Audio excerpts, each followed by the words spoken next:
last 2 weeks, I know it's 9 innings, it's 27 outs, but man, there is a swing here or there of a bat and a home run that changes quickly. Look at the Tennessee game yesterday. Now, Tennessee's their own fault yesterday. Their top 4 hitters didn't get a base hit, and they had opportunities when they were up 3-1 to stretch that, but they didn't, and they were sloppy. And you're playing a team like Notre Dame. You can't afford to do that. Terrible. But they're up 3-1.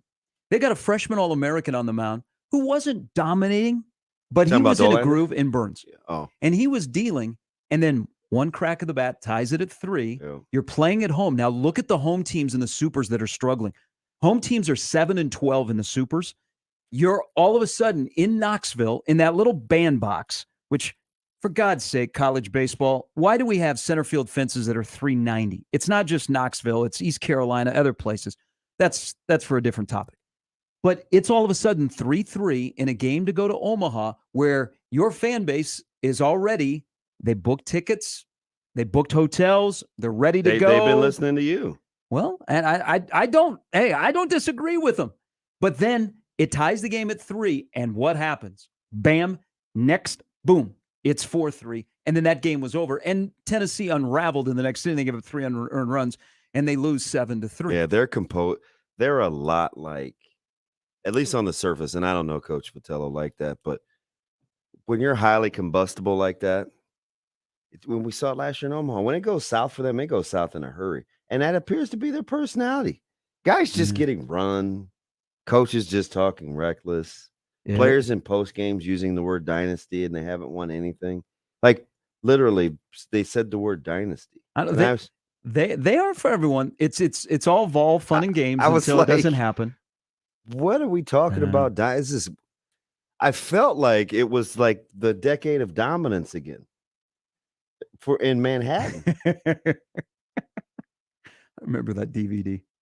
Well, look at the number. So the last 3 years, like super teams, and that's 3 years in a row. The one it's seed UCLA, is Arkansas, outro. and Tennessee. Yeah. And Tennessee's going to finish 58-9. That one's going to stick with them. They lost 2 series all year, but that's 3 straight years that the super team has not made it to the platform of the national championship. Hey, Tennessee, I mean, I'm not losing sleep they didn't make it here. I would have loved to have them here because they're good and they're brash and there's a storyline there. And I like storylines. I don't have a team that's in the College World Series, so I'm into the storylines. It's getting that way for me. Ooh, slim chickens. So they have been good for college baseball this year. I ran into more people this weekend, and maybe it's because I was on Team Vol, that knew about Tennessee baseball. They're brash. They're good. I mean, you can have a team that's brash and cocky, and they're not very good, and you go, shut up. But when you are the number one team for the majority of the season and you've got that personality, people are drawn into your sport. They're rooting against you. They get to know your players. They're like, what's going on? Oh, my gosh, all of a sudden I'm rooting for Notre Dame. I can't stand those all blue uniforms, which I think are money. But now I'm rooting for Notre Dame. They were good for college baseball. They didn't make it here. And that's going to sting for a long time in Knoxville because they had a roster built to make it here, and they were played for, 67 games, like the best team in the country. And then they were their own undoing on the day to come here against a team that you can't afford that to do. It wasn't like, Notre Dame is a Johnny-come-lately. Look at Notre Dame. Shoot, they should have been hosting. And that didn't surprise me. I like Notre Dame. Notre Dame and Oklahoma actually could have been hosting. Yeah, I know it. And now they're in the College World Series by going on the road. It's just and people figure this out about Notre Dame again as an ACC homer. You watch those guys play, and the top of that rotation is good, but that bullpen is nice too. Yep. And they have this. It's kind of weird. You saw it like when they were clapping back with some of the home run shots. They have kind of this. They have their own little loosey-goosey fun. One of the home runs without they hit it being over the top, but they get it in. Hey, so I know the home run that got a lot of attention for Tennessee on Saturday was the chest, and then the slamming. But Notre Dame's first home run, and they hit 4 home runs on Friday. The bat flip that went from out of the hand to the finger in the air was perfect. Hey, how about when they come back into the dugout and they act like the bomb drops? They have some good stuff, but Absolutely. They have some, you know what? their they have frontline enough, starters, they're for real. They have enough swag that they give it back to a team like Tennessee. They're not intimidated playing there. Those uniforms are terrible. You don't like those? No. With the gold helmets? Oh, no. Man, usually I'm the one that doesn't, not on uniform, please. They grew on me over like on Friday and Sunday when they wore Have you seen them. the pinstripe ones?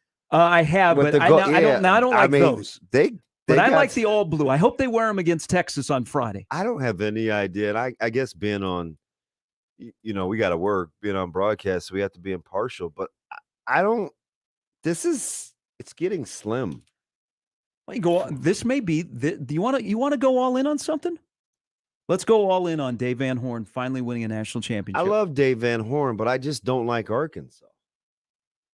I think I can say those two. I'm still bitter, and I'm not even like a fan to get like this, but I felt like the Supers last year were out of control.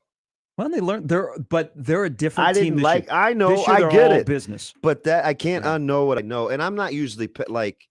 I can usually get over that, but I can't really embrace it. And truth be told, man, like we're just keeping it 100. They beat North Carolina. If I can maybe think that Notre Dame might make some noise, you can think that Arkansas might make some noise. I just don't, and it's probably best that I'm super objective going forward, but I don't know. I think I'm leaning Stanford. We'll figure it out tomorrow morning. Now, Arkansas could play Stanford, which would be a great opening game because you would throw Nolan for Arkansas. Oh yeah, and that's going to be a low-scoring, good baseball game. See, I think so. Last year's team is Nebraska saw it up close in Fayetteville, and there's something about playing at home in the Super, man. There's tension convention. Every pitch you hear people groaning, and it's like the end of the world on the first pitch on Friday when you have potentially a 3-game Super. Is last year they learned their lesson.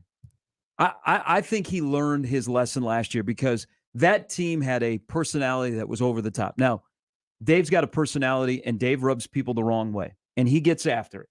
I mean, his little young lieutenant is in the dugout at Tennessee, and he even gets upset at him. Yeah, they got it so last year. This year, if you've watched Arkansas play, and even with some of the antics against Oklahoma State, and there's a rivalry. I still think that was personal. That there's a rivalry between a lot of the players on Oklahoma State and Arkansas that know each other. Look at their series against North Carolina. They were all business. Oh, yeah. They very rarely celebrated. It was well played. Yeah. That was a good series. So they learned their lesson. I mean, that's the sentimental is get over the foul ball in Omaha finally, because they still have nightmares about that. Yeah, after like this afternoon, around dinner time, I'll settle in. See who I like. I don't know. Nothing's jumping out at me. You're not going in on Ivan Melendez and his 32 home runs? That would be the last team I would rally for. The last team. It's still really the only program that I just can't get over. Well, I'm over Colorado.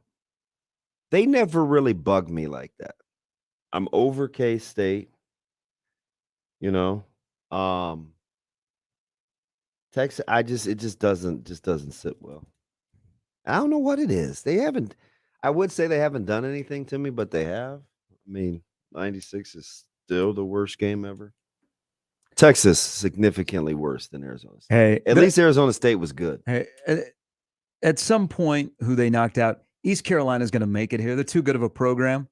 Good on those fans who, even when they were down 10-1 last night, they were still going horns down. I'm like, wow, there was so much alcohol consumed. What was I was going to say, what was the average BAC in that? Oh, man. So the crowd mics, they had to have turned them down because once they got way behind, those fans were saying anything under the world. Yeah. I mean, they were saying some stuff. Apparently, there's a lot of wet campuses going on around here. Can we talk about two quick things here before we go to break? And we give you a great lineup. We got a great lineup today on a Monday to kick off this week. Can we build ballparks that are not bandboxes? No. Well, the thing, 4 or 5 years ago, is they wanted AAA ballparks. That's what everybody was doing. 390 to straightaway center field. Yeah, And then the fence at East Carolina is what, 6 feet high all the way around? yeah. What is this, Rosenblatt again? Folks falling over making catches. What was the outfield wall at Rosenblatt? Was that 8 Oh yeah, when they Yeah. redid the Yeah. and they put stands in the outfield? Yeah, that East Carolina outfield fence was 6 feet high at the most. I mean, you got people just leaning over, just hanging out. The atmospheres were great this weekend. yeah. I mean, it was good for college baseball Right. if you were watching because ballparks were full. How do you People just were get rabid. that deal where everybody sells alcohol around the country? Is that a thing? It is a thing. It is definitely a thing. Jiminy Or you have Christmas. people that are in the parking lot well before first pitch that are lubed up. Oh yeah, they'll be smoked here. Well, look at there are going to be some fan bases that are coming. Hottie Toddy will be coming. Oh, I know. Lane Kiffin will be on his way. Party on. All right. The lineup today brought to you by the referees at John Higgins Weather Guard. Mike Farron, who is in town. He's been in town the last week out at Warner Park calling the Storm Chaser games as a fill-in for Jake Eisenberg, who is away with the Mets. Mike will be joining us at 8. He is relocated. So his time with the Storm Chasers, he was staying at a Fairfield Inn out at 72nd and 370. I just getting ready to book a Fairfield Inn. Now the College World Series is in town. He's moving downtown. Yeah, you got to get closer. So Mike will join us coming up at 8. Jimmy Watkins stops by at 9. I don't know if he's suing Nebraska to find out what metrics are in the contract of Scott Frost or Fred Hoiberg. Getting ridiculous, right? Rashad Phillips, who covers the NBA, lives in Orlando. He'll join us at 9:40 because we have Game 5 of the NBA Finals tonight. Golden State's a 3.5-point favorite in a series in which all 4 games have been decided by 10 points or more. There have been parts that are great theater, and then there has been Steph Curry. Should have been going to the blood bank with Golden State and Notre Dame, but I did not. Well, you're saving on gas. You probably didn't drive across or walk over to the Bob Carey Bridge, stop in Iowa, open that FanDuel Sportsbook, use the passcode zone. I did get $1.61 off of gas. Probably in today's world, that's a win for you. Hey, I paid $64 for a full tank at Hy-Vee on 156th and Maple. It never felt like a win. It felt like a win. It's like 64.21. Did you air high five somebody?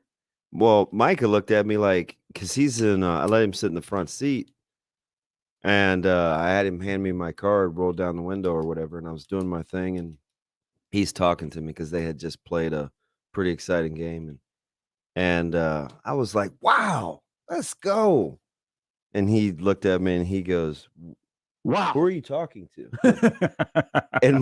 I didn't say, I was like, nobody, but in my head, I was like, the goddamn gas pump. That's who I'm talking to. Yeah, it was, it's the small victories. Oh, 64, 60, it was 64.21 or 64.31. And I was like, that's a win. That is a win. That's a good price. You've spent some money on groceries. Good thing you got a. No, it was getting the pig. Okay. I mean, automatic fuel saver, and I was already at like $1, I think 15. But I'm pretty conscientious now. Like, I think the most I've had is 25 cents. I showed you the guy that works there. Yeah, man. I'm like, how does that happen? All right, off and running on getting free. No, you know what? It wouldn't have even been a free tank in some places because I think he was getting $4.84 off. There's gas now that's more than $4.84 local. Averages 5. Golly, sad. Remember a couple of summers ago when we weren't driving and we were staying at home? Yeah. What gas looked like? You're like, man, I don't even need it. You ain't kidding. All right, sharp betting in the morning on a Monday. You've got thoughts on the weekend and the teams that are coming here, the storylines, the most impressive performance of the weekend. It's Golden State. In college baseball? You didn't specify. Oh, in college baseball. Oh. Ooh, that was hard. Some gutty performances. I might say that the New York Yankees who bludgeoned my Cubs may get the award for the weekend. 35 mile an hour, the slowest pitch in Major League Baseball history. I don't know that I can talk about it because I'm a very emotional. I've been patient. Do you swing at that? I've been patient because the Yankees dugout did not cheer over his Yakaguchi's second home run. It was awful. It was 35 mile an hour. You're going to make me very emotional because We got swept by the Giants. You want to talk emotional? you're still the Dodgers. We got swept You're still the Dodgers. by the Giants. It is the Dodgers Giants. You lost to the best team in baseball. I ran into a listener of ours, Tim, yesterday, and we were talking about the Cubs, and it feels like it's so far away from 16, especially this weekend, where the Cubs, at least they broke this string. They were 0 for 48 with runners in scoring position. Yeah, swept by your rival. You're still the Dodgers. Swept. Okay, going through a little bit of the malaise. rival. You won the World Series. Hey, good to see. No, I'm dead serious about this, though. Good to see that it is continuing. We kind of talked about it when it was first happening, that the Braves and the Phillies do have a pulse. We may get ourselves a race. Especially the Braves, who've now won 11 in a row. May get ourselves a pulse here. All right, lots to discuss on the weekend that was and ahead. College World Series will be here on Friday. 2 more teams to punch their ticket. They're on the West Coast playing today.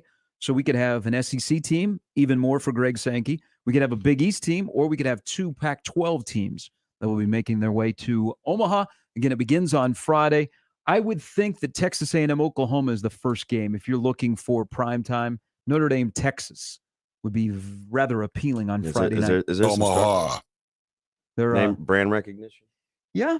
And people would think, oh my gosh, isn't that the game where Texas was back when they beat them on a Texas is back. What was that, folks. Labor Day Monday night? Remember when they beat them in Austin? Oh, I or that remember. Sunday? It was a Sunday of Labor Day weekend. And Texas was remember. back. Well, Texas baseball is back for the 38th time they've been in the College World Series. All right, 951-1620. Always the number to hop into the conversation. You can always email us into the Equitable Bank inbox. Gary or Damon at 1620thezone.com or on the JTech Construction Zone Twitter feed at Gary Sharp 1620 at Damon Benning. Also, this is a big week. We got a lot of stuff to give away. You like music, we're going to give you a chance to go see one of the hottest artists out there at some point during the show today. Sharp and Betting in the Morning with Shane at 1620 The Zone.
And the pitch swung on. There it goes. Deep left field, right field. It is high. It is far. It is gone.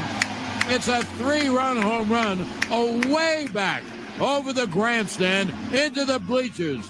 Carpenter nailed that one. And a 3-run blast, and the Yankees take an 8-1 lead.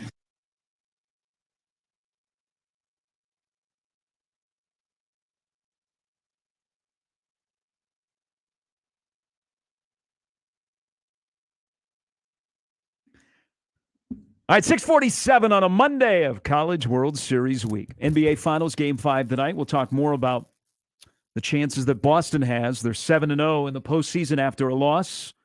Will this be the night on the road that it is broken and Golden State goes up 3-2? Rashad Phillips will join us in the 9 o'clock hour to discuss that. Yeah, give me Golden State. I don't know. Whatever's going on with Tatum. You know, what's he shooting? 34%? But you know what? He's if he's good, that'd be great. But you know who needs to get it going? I was talking about this the other day. Robert Williams' knee was way more important than Steph Curry's knee. Like his health. And where is Al Horford? Mm-hmm.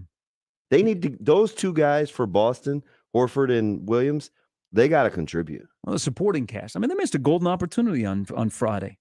It took an unbelievable performance by Curry and then Wiggins for Golden State to win the game. Let's not discount that nice little curveball with Otto Porter Jr. Well, there's also that nice little counter punch. Also stapling Draymond's ass to the bench. Yeah. You can't shoot the basketball.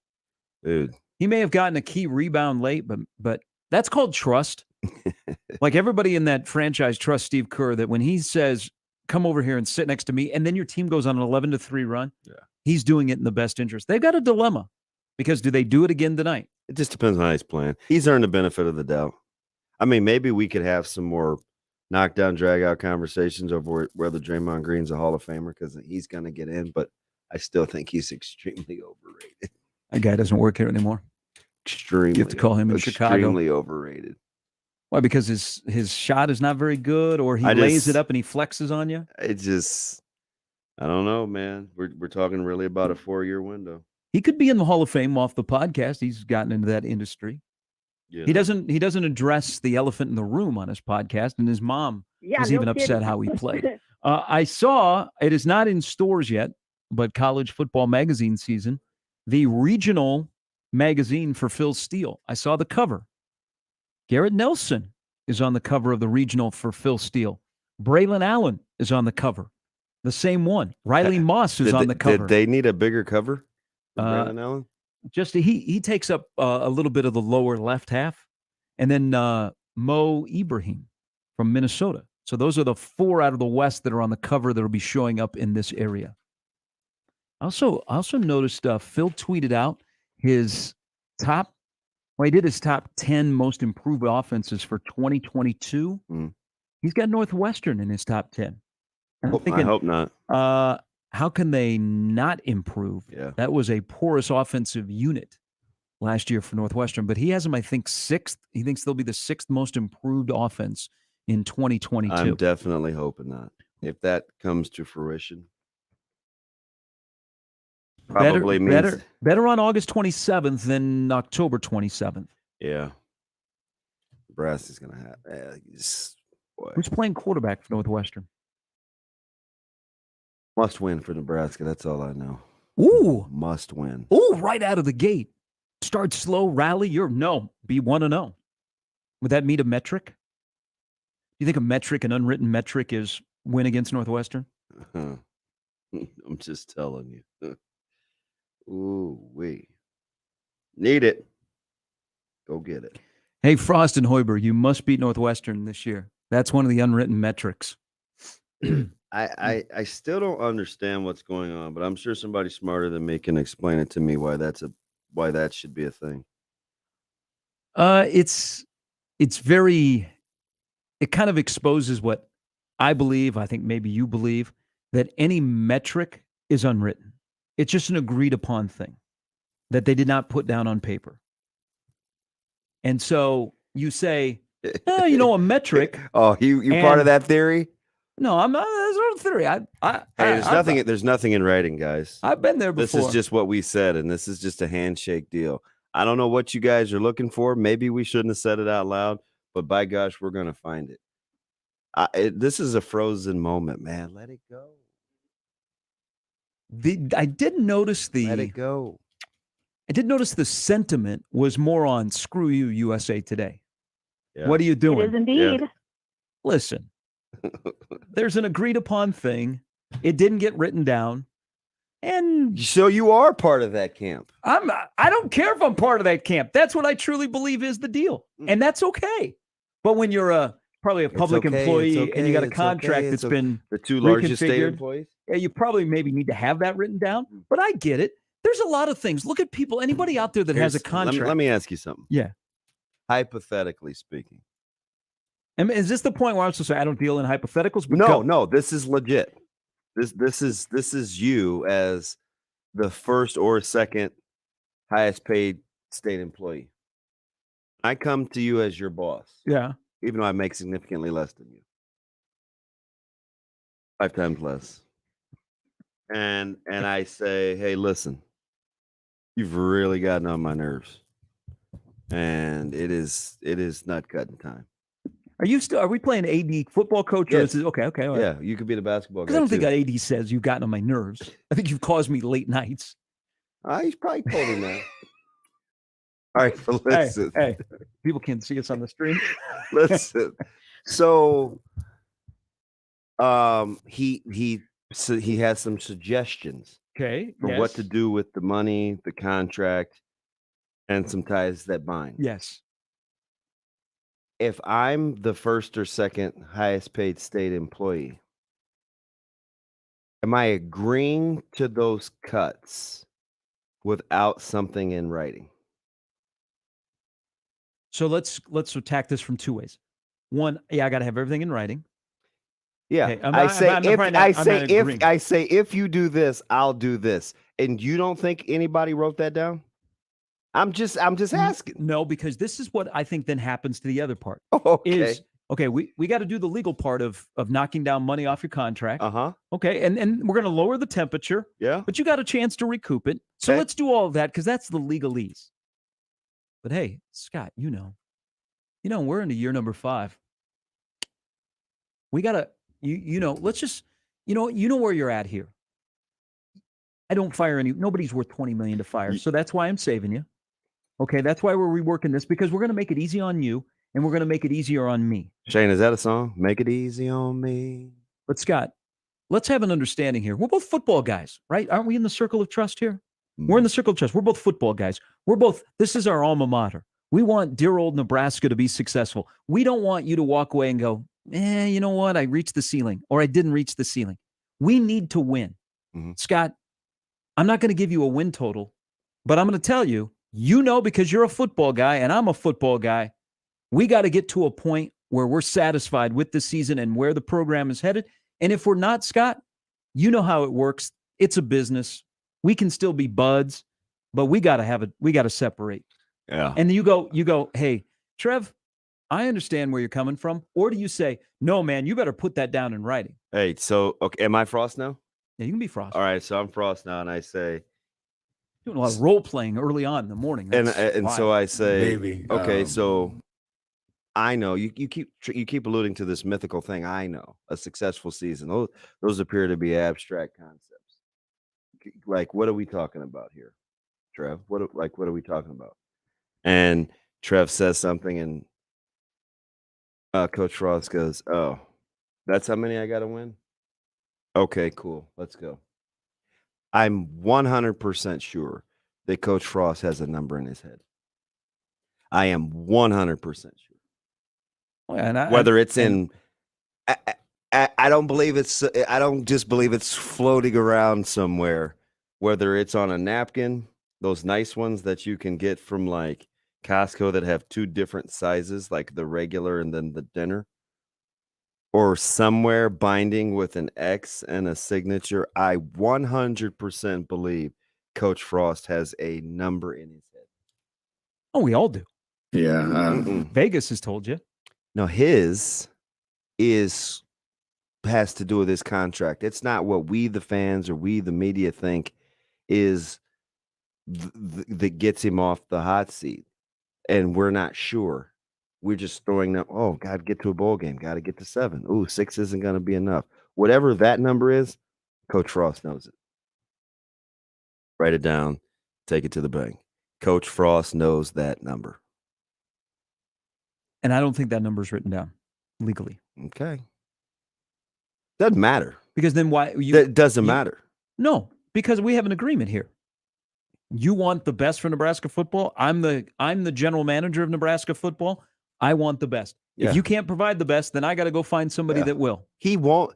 So what difference does the witch hunt make? Because you'll know if you'll want him back for another season, and just like Frost will know if Trev doesn't want him back for another season. The way I read it, I don't think it's a witch hunt. I think it's searching for information in a contract. Oh. It's not, okay, now we discovered it's 6.5 or it's 6 wins or it's. So we just want they, whomever. Are we still talking to multicolored fish wrap? Yes. Pound of flesh? Good journalism? I don't what is know. it? I don't know. I don't know. That's out of my way. That's not really my thing. So I don't know. I think it's an information finding because it's possibly an odd contract. Odd? Odd, because there's the word metric used in there. Agreed upon metrics. That should be on a T-shirt. Where's Yeshua? You know what that? You know where's what that, Yeshua hey, bat when I? You know need where him? that probably is? Where? That's probably on that little cocktail napkin. Okay, we've done the paperwork here. We've gotten your signature on here. Now we get it. Here you go. I'm going to write down this napkin. I'm going to write down something. I'm going to slide it over to you. You can look at it in front of me, or you can take it, but hold on to that. And we're good, right? Yeah, we're good. Again, good businessman, right? Mm-hmm. Are you uttering the phrase agreed upon metrics without it being a real thing? Is anybody speaking and making that egregious of an error? There is agreed upon, but is it written down? We sound like kids. What? You did? Did you write it down? No, you know. Did you write it down? But is it written down, though? Doesn't matter. If I want to fire you, I will. Yeah. What kind of a lawyer does Frost have? You don't. So you think Frost can fight being fired? No. Oh, but yes, that's what I'm telling you. It doesn't matter. Having stuff in a contract. Oh, yeah, it doesn't matter. It's a non-factor. It really is. I don't know what's going on. Like, what do you think it is? Like a number? No, I don't know that it's necessary. No, why do people care? I don't know. Okay, so I'm going to look at it from their standpoint. They as in USA Today. Okay. Is how they do all of the contracts, what people make. Yeah. Steve Berkowitz, who's been on, I've interviewed him before. Yeah, we talked to Berkowitz. I think that's what his searching for is. And then once you have a reconfigured contract, they look into it for more information, and they do a Freedom of Information Act. Yeah. I don't think they're searching it as oh my God, let's make sure we get the information and then hold them to it.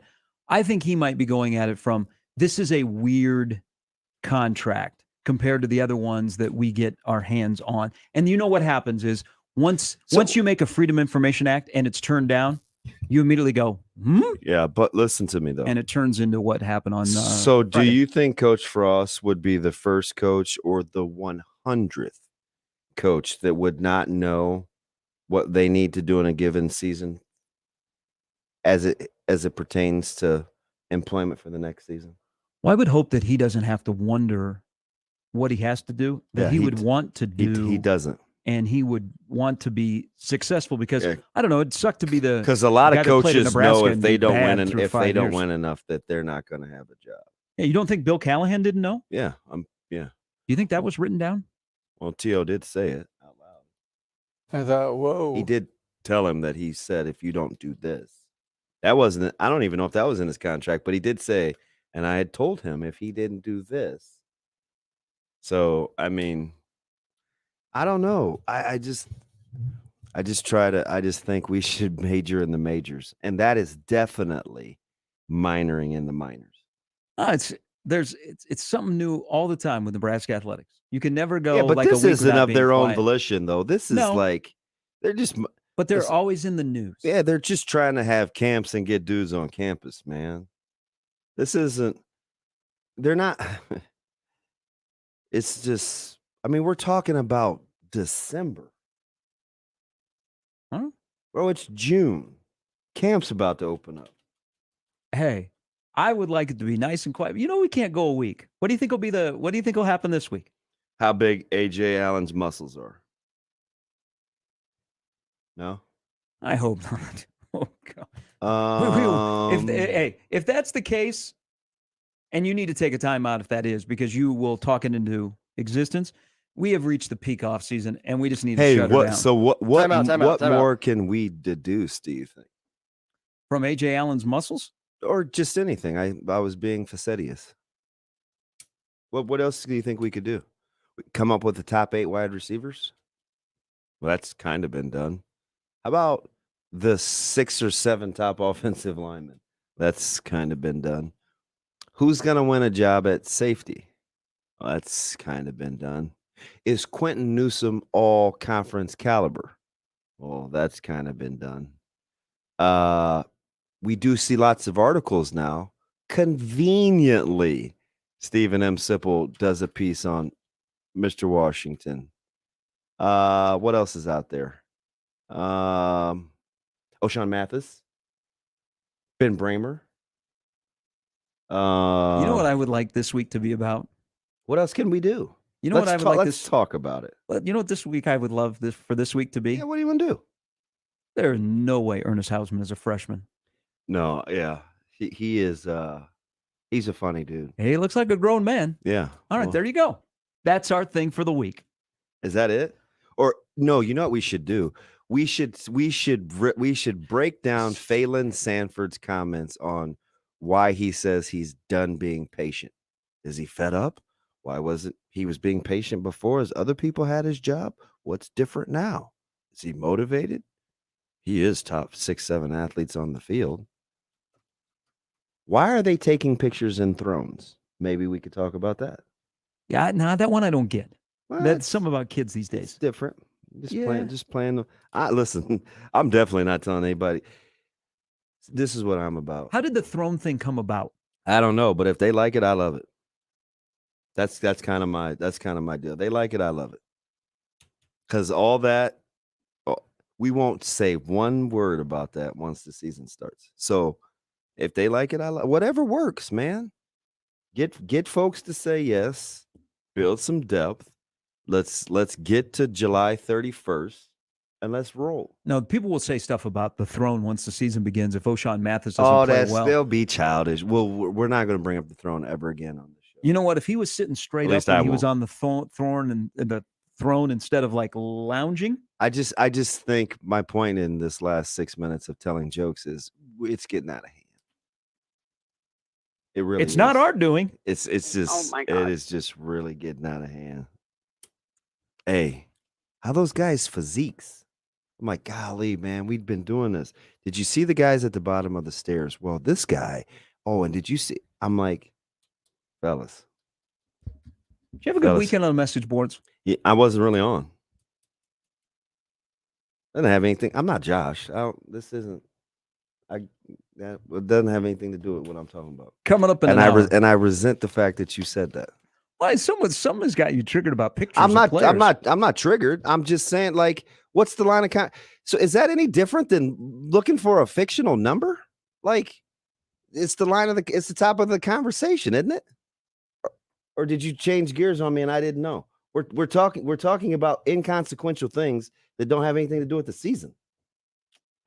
This is newsworthy. We brought it up. I'm not losing my mind. I mean, we're certainly not going to spend like shows on Friday. Spent like 2 hours on it. I'm just the point in the 10 minutes was what's really important.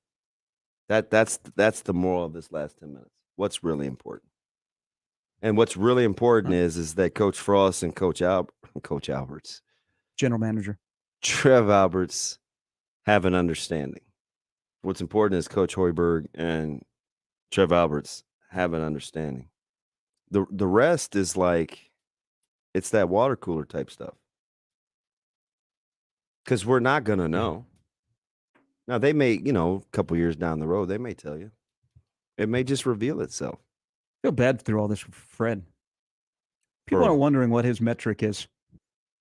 Well, I think he's in worse shape, obviously, but more scrutiny for Coach Frost. All right. It'd be a lot harder for Coach Hoiberg. 707. I don't think you're going to find many places where they're not projected 14th in the Big Ten. Yeah. Mike Farron will join us. Jimmy Watkins will join us. Also, Rashad Phillips ahead of Game 5 of the NBA Finals tonight in San Francisco, where Boston 2, San Francisco 2, Golden State 3.5-point favorite. Doesn't seem like enough, but all the lines have been that way. Yeah, that seems like okay, we don't know how to handicap this, so 3.5 sounds good. Yeah, I mean that's kind of, which is weird because games have been decided by double figures. All 4 games, 10 points or more. Yeah, that hasn't happened. So it should be 9 one way. I don't think that's happened since 15 Cleveland. Golden State. They would never make it that easy. No. I remember one year Boston and the Lakers. It seemed like every line was 6.5, and I think the Lakers ended up getting swept. Can you do that? Can you pull data from what the lines were? It seemed like it just might be me misremembering, but it seemed like every game was like 6.5, and the Lakers lost every one. Going back to the last time the Lakers and Celtics were in the final, I think you could find that information. Yeah, because that's somewhat recent. Google. All right, so, it's mid-2000s. You know what happens when you Google? What? USA Today is suing Scott Frost. Wow. Sharp betting in the morning on 1620 The Zone.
All right, coming up in the next hour, Shane went to Jurassic Park this weekend.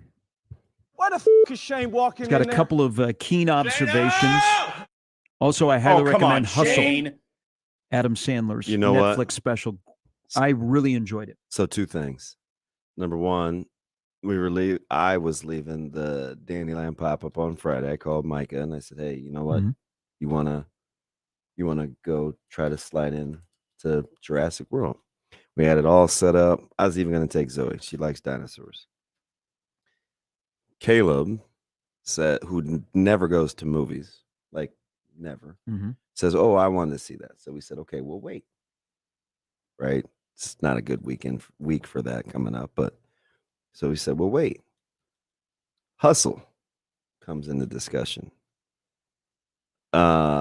Saturday night late and Sunday. Too emotional. Ups and downs, Dad. Highs and lows. I said, "Well, what's the runtime, Mike?" He said, "I don't know. It's like an hour 56. Mm-hmm. Do we watch it? Do we not watch it? We never got around to watching it. I haven't heard one bad review about Hustle. So I watched it late Saturday night. Yeah. I really enjoyed it. The amount of NBA players and personnel that Adam Sandler got to be in this, and they were able to use like real logos. He said Juan Herman Gomez was like a great actor. Yeah, he was really, really good. You know who else was good? And I don't want to spoil what character he plays. Anthony Edwards was really good. That's what I heard. Yeah. That's what I heard. But he's a character in real life. Hey, I liked it. It was a feel good. It was pretty good. Now, I was a little bit hesitant, because you hear about what it's about, but well done. Hustle is worth it. Yeah. So LeBron was in on the production? Yep. And I think that also helped them to be able to get as many NBA players that played themselves, but also they had live game action that was used, and they also have he goes for like three a night. So they have logos, and like the real uniforms are being used. Because remember when Adam Sandler did Uncut Gems, there were NBA references, but everything was like in the background of Sixer games that were on TV. This is all front and center. I can play the background. Plus, I think you as a basketball guy, you will like some of the drills that are used in this. I can play the background. I highly recommend it. Shane, though, about Jurassic Park, we'll get back to that. We'll do that when we come back. Sharp and Betting in the morning at 1620 The Zone.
Draw one by the Rangers. Kopp backhands it in. Vasilevsky holds onto it. Up the nearboard, Sergachev to Palat. Palat under pressure. Can he clear? Yes. To Stamkos in center. Stamkos protects it across the blue line to the right circle. Shoot, score! What a shot from Steven Stamkos! 1-0 Lightning with 9:17 left in the second.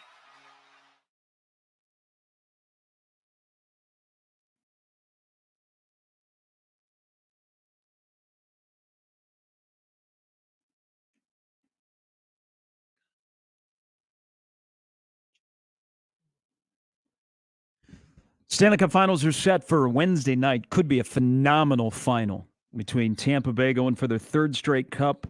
Even more impressive in a flat cap era. They're in the third straight cup. And they take on Colorado, who is still around, but Colorado hasn't played like in a month.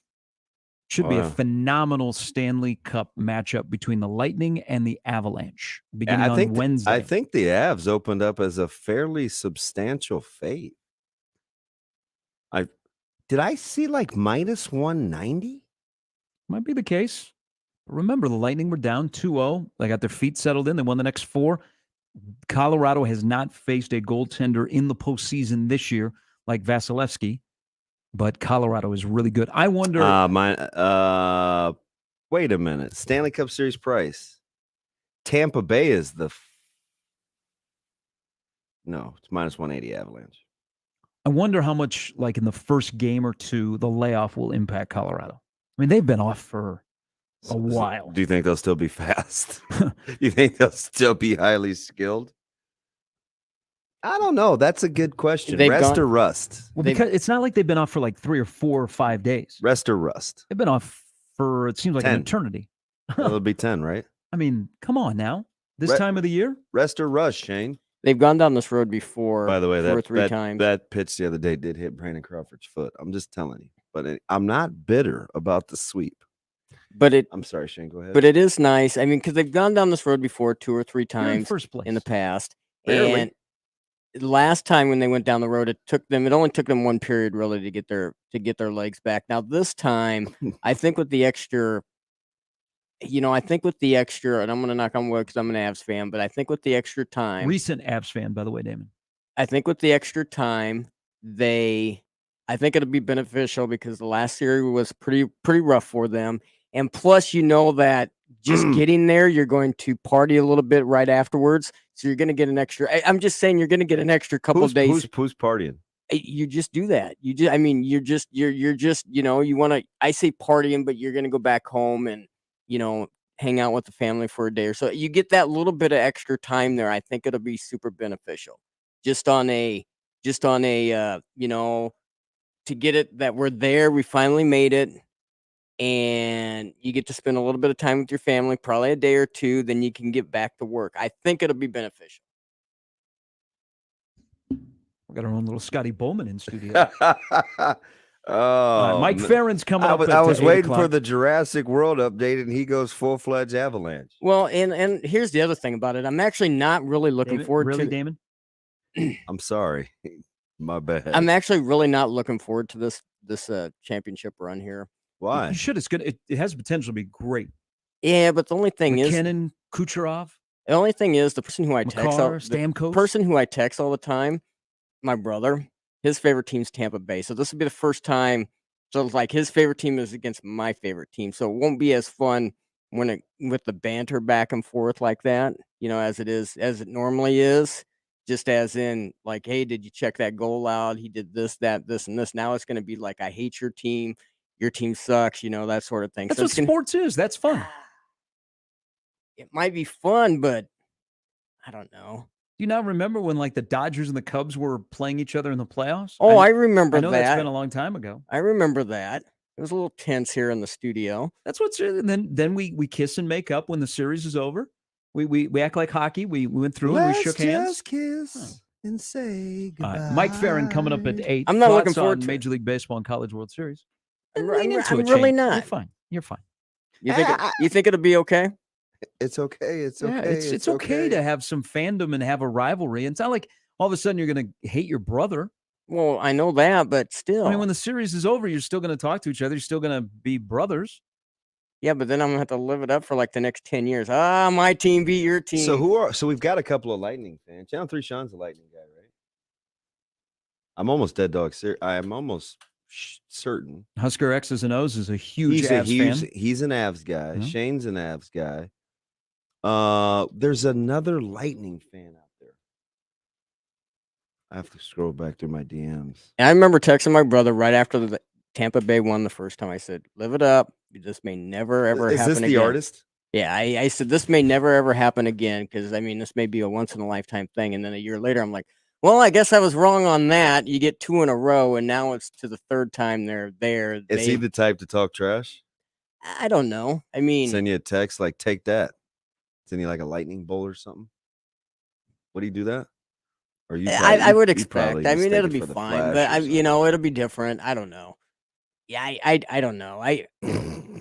Yeah, I don't know. Shane, you make a fabulous talk show host. No. I think he's fantastic. You won. No. Shane, dog pile or no dog pile if you win a super? You know, Texas A&M didn't. Not if you're Texas. Texas A&M didn't dog pile. Like, would I be involved in it? Allegedly, Texas doesn't dog pile either when they've been here 38 times. You know, outside of football, they've had a pretty successful athletic season there on the 40 acres. Yeah. Yeah. Like Olympic sports have been really, really good. So does Texas dogpile, like if they win the Big 12, do they dogpile?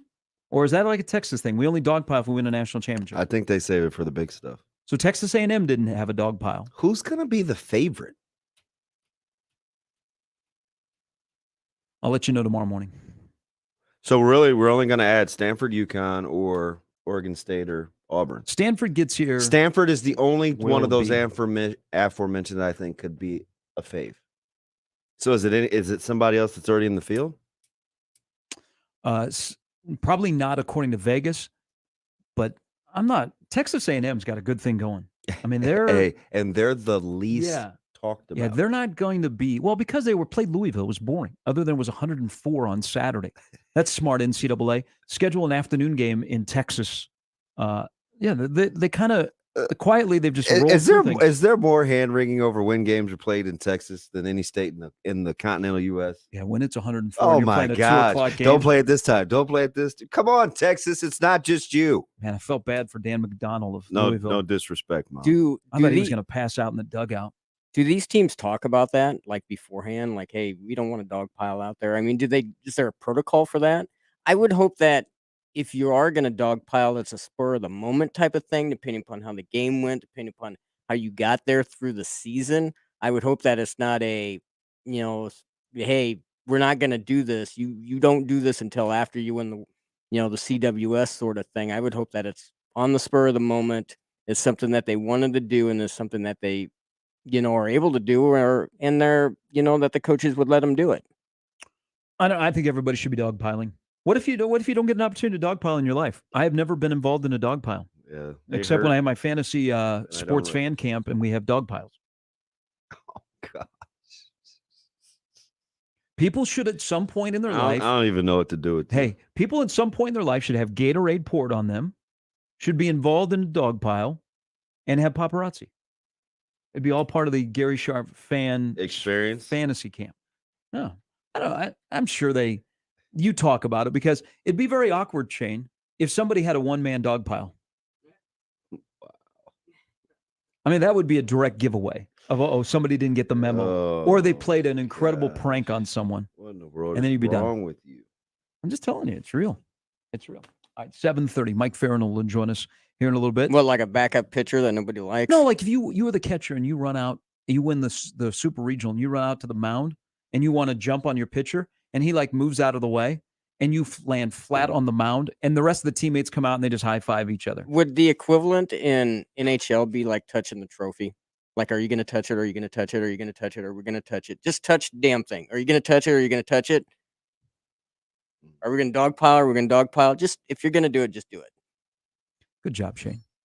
Right. All right. Shane still has in the holster a comment about his experience at the movies this weekend that is must listen to in Shane Schillerberg fashion. Yes. All right. The Greg Sankey College World Series will begin later this week. That 2025 SEC baseball tournament is going to be lit. With Texas and Oklahoma playing in it. It's a lot of schools from that conference that aren't even in that conference yet. Well, if at one time in your life you've been in the Southwestern Conference, you're going to like this College World Series. So who's got dibs, the Southwestern Conference or the SEC?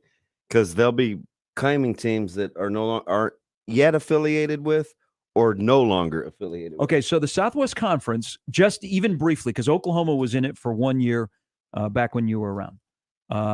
So you got Oklahoma, Texas A&M, Texas, and Arkansas, all once played in the Southwest Conference. Now the SEC can claim Texas A&M, Ole Miss, Arkansas, Texas, and Oklahoma. And they could claim Auburn as well. And you did say Ole Miss. Yeah, you could have 6 of the 8 teams can be claimed by the SEC in the College World Series. I don't know why you turned it on Amber Heard. Because I knew that you would become squirrel in the room and watch it. Well, there's something wrong with what's the stuff that goes on your cheeks? That's the stuff that she enhanced on the photograph that got her in trouble too. We're back with more Sharp and Betting in the morning after this.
Oh my gosh. All right, we've reached the peak offseason in the NFL. I don't think we've reached peak offseason in college football yet, Damon. But in the NFL we have, because is it a magazine thing, or what's the what sets it off? In the NFL or college? College. There's got to be one more story that's going to come. Okay. I think we got one more. We got one doozy of a story. Now, in the NFL, we have Tyreek Hill saying that Tua is more accurate than Mahomes. And then we have Davante Adams saying that Derek Carr and Aaron Rodgers are very comparable. We are in peak offseason in the NFL. I think sometimes players are the worst talent evaluators. But wait a minute, though. Tua completes 70% of his passes. Okay. You guys aren't. You're messing with me. I'm dead. Now you can stick to your guns because Mahomes your guy. I know what the numbers are, and you're right. You're right. Right. So what if he's just talking about accuracy? But how about we talk about accuracy when it counts? Okay, but he hasn't got there yet. Don't be killing Tyreek over that. You Chiefs fans are murdering T. Hill. He didn't feel appreciated enough? He's getting smoked. They didn't use him enough? Oh, boy. The relationship fell apart? Leave the cheetah alone. He is getting ruined, though. Hey, I'm not tripping off the accuracy. He was part of a Super Bowl champion, so he'll always have a place for me. And they did him well on and off the field. But it's like who he's talking to day by day. Because earlier in the week, he was like, I want to go into the Chiefs Hall of Fame. Or when he said that there's nothing like the love that he gets when he comes back to KC. Yeah, and then what are we doing the next day? Were we on a video game? So now we're just spouting? Or we got a podcast to promote? Hey, Cheetah, you don't do podcasts as well as John Cook does. Okay, stop. Wow. Because there's a lot of people in the NFL that what he said about Andy Reid and Patrick Mahomes don't agree with him. But we've reached peak off season, okay?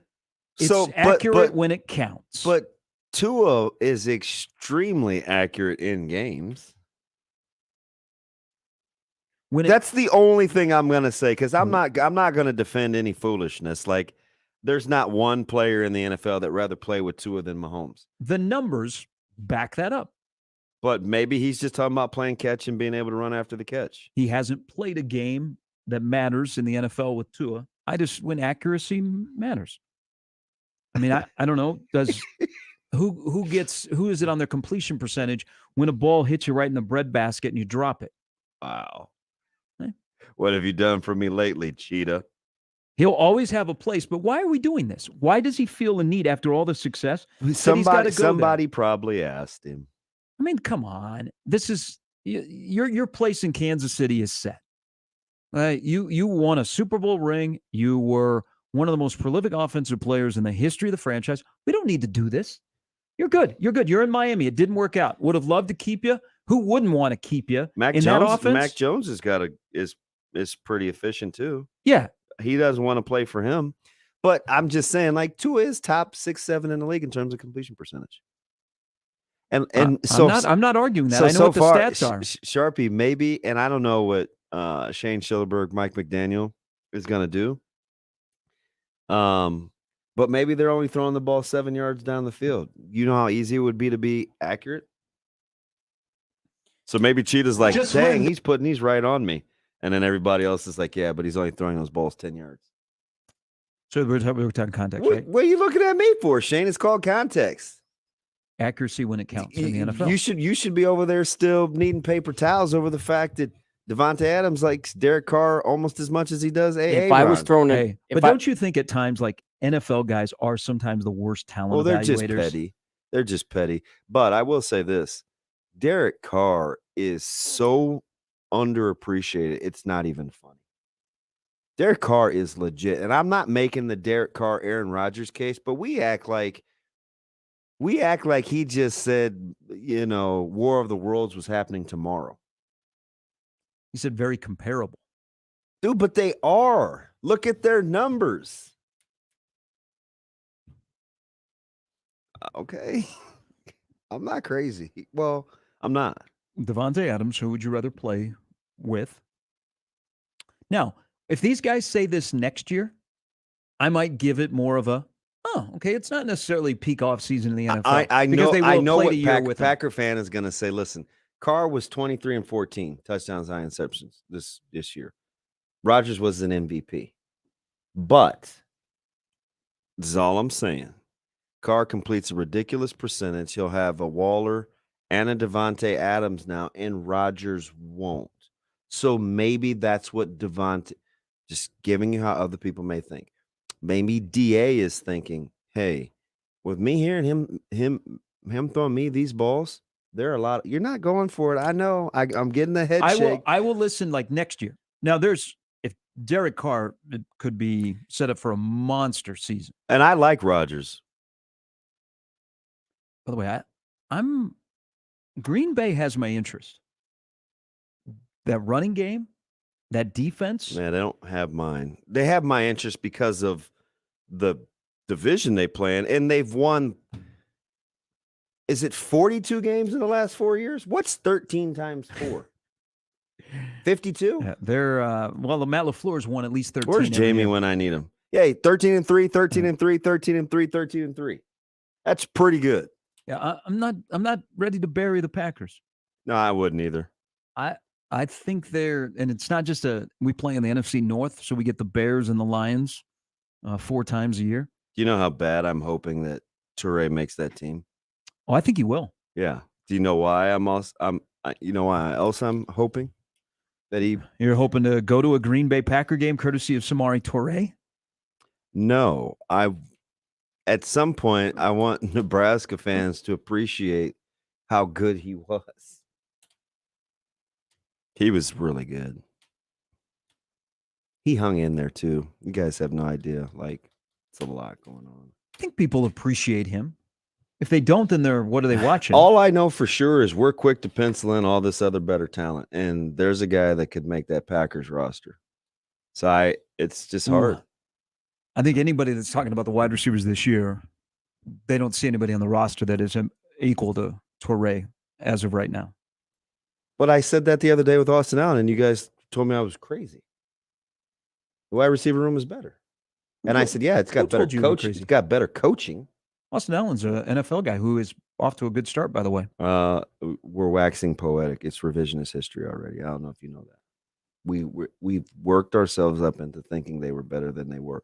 Even though a lot of Nebraska fans don't think Adrian Martinez was a very good quarterback, those receivers lucked into being good. What? Nothing. I'm saying maybe we are in peak off-season football. We're only 75 days away from college football season. 8 weeks. I think 8 weeks from now, the preseason starts. We're a Maverick Noonan away? Should I not have gone with Maverick Noonan? Oh, Maverick Noonan will not be on a lake in Minnesota. I know that for sure. Yeah. Hold that thought. We'll discuss. He did not go to Iowa this weekend, but relax. He's down to his final 3. Bum, bum, bum. He has put the canoe up in the garage. He will not be rowing the boat. Sharp betting in the morning. Mike Farron's coming up after 8 on 1620 The Zone.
right, a little bit later, we'll talk to Rashad Phillips. Game 5 of the NBA Finals tonight. Not many surprises left by the time you make it this far in the series. Come down to players. Jason Tatum averaging almost as many field goal attempts as he is points, 20.5 to 22.3. And then there's this guy named Curry that is put himself in the conversation of why don't we respect him more or talk about him more?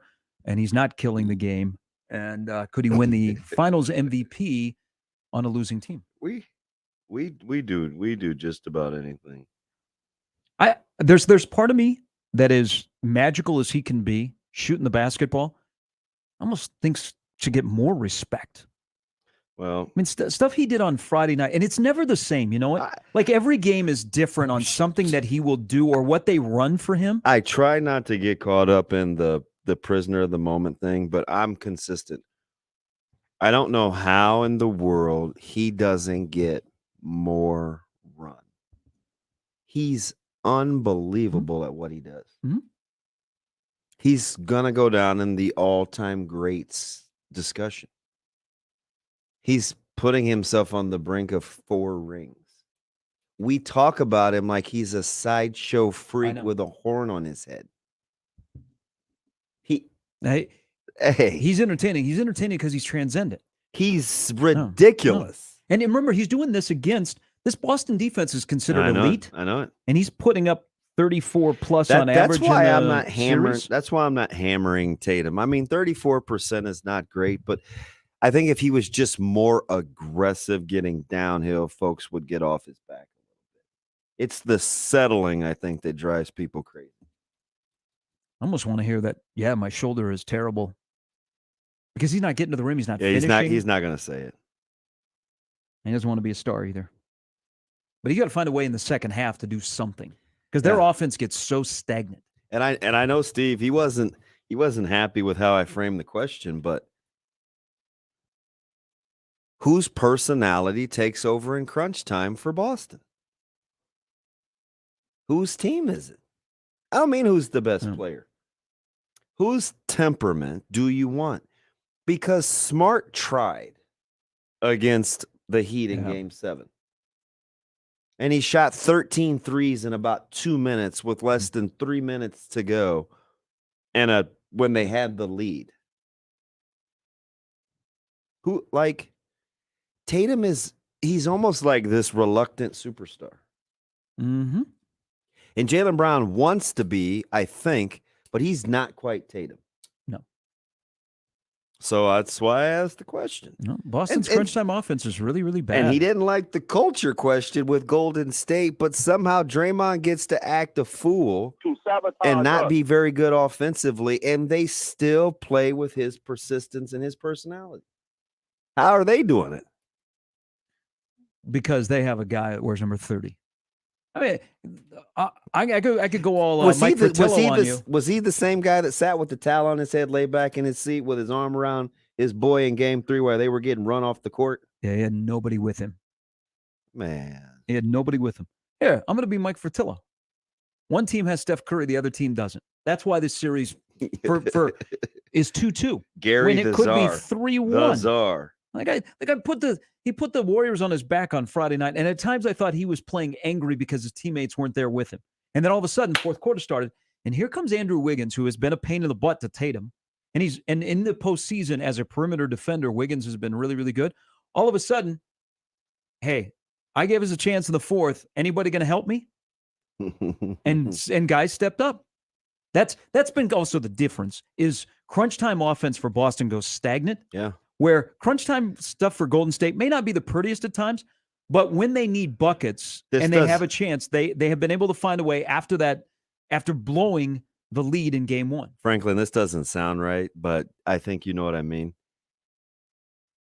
Boston can't get anything easy when it counts. And I'm not saying the circus shots that Golden State hits are easy, but it's more what they do.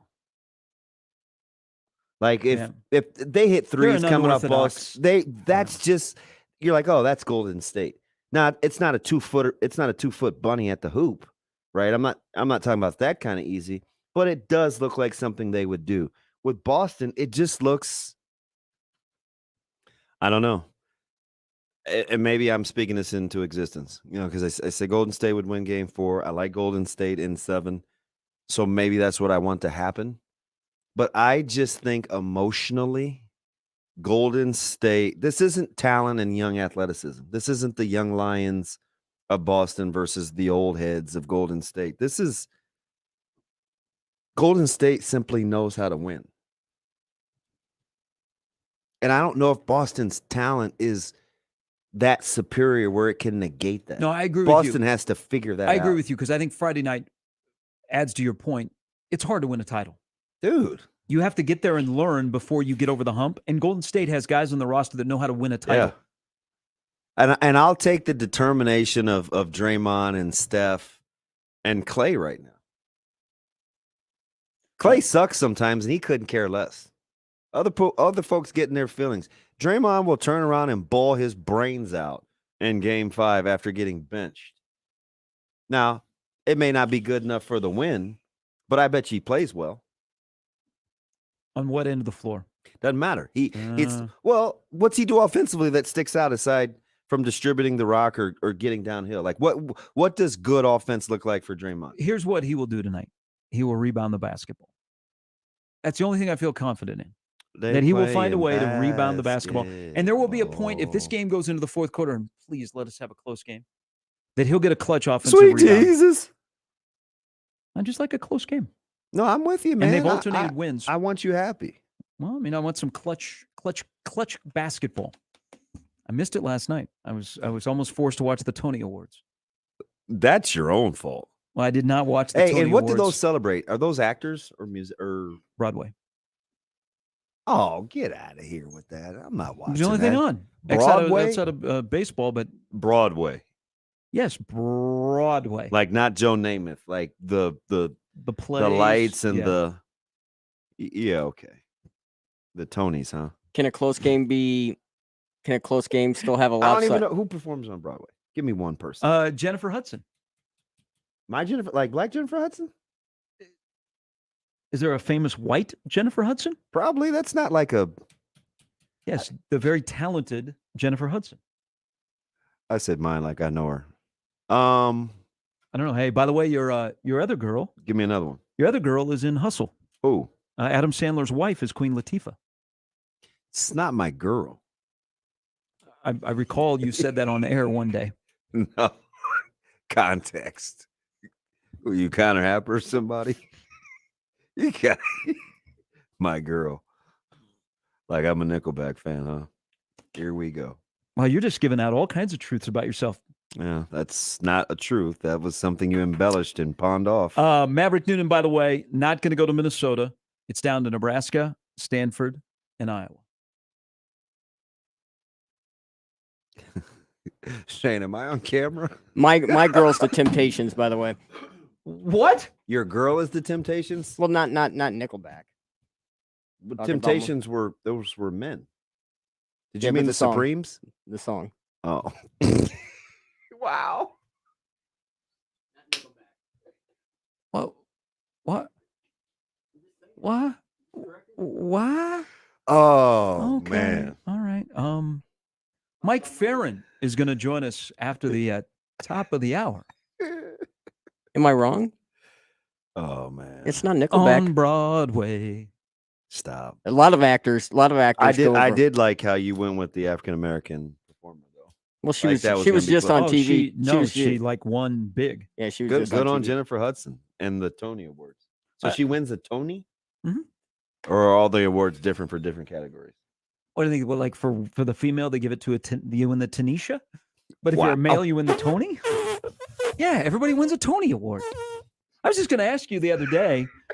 I suppose you're not going over to the Playhouse to see Kinky Boots. To the what? Mike Farron joins us in a little bit. What?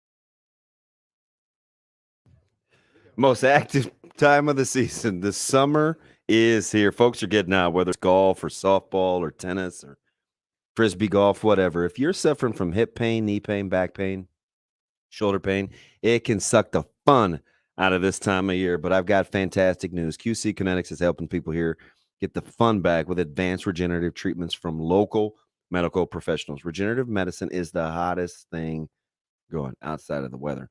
It's basically taking growth factors and the healing properties from your own body, highly concentrated, then putting them back into your aching joints.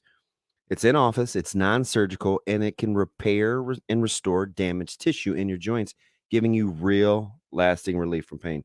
QC Kinetics is the nation's leader in this cutting-edge all-natural option. The patient satisfaction is at a high level. There are over 100 clinics nationwide, including right here. Give QC Kinetics a call at 402-205-4960. That's 402-205-4960.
Halftime, Sharp and Benning in the morning, 1620 The Zone. Looks like we made it.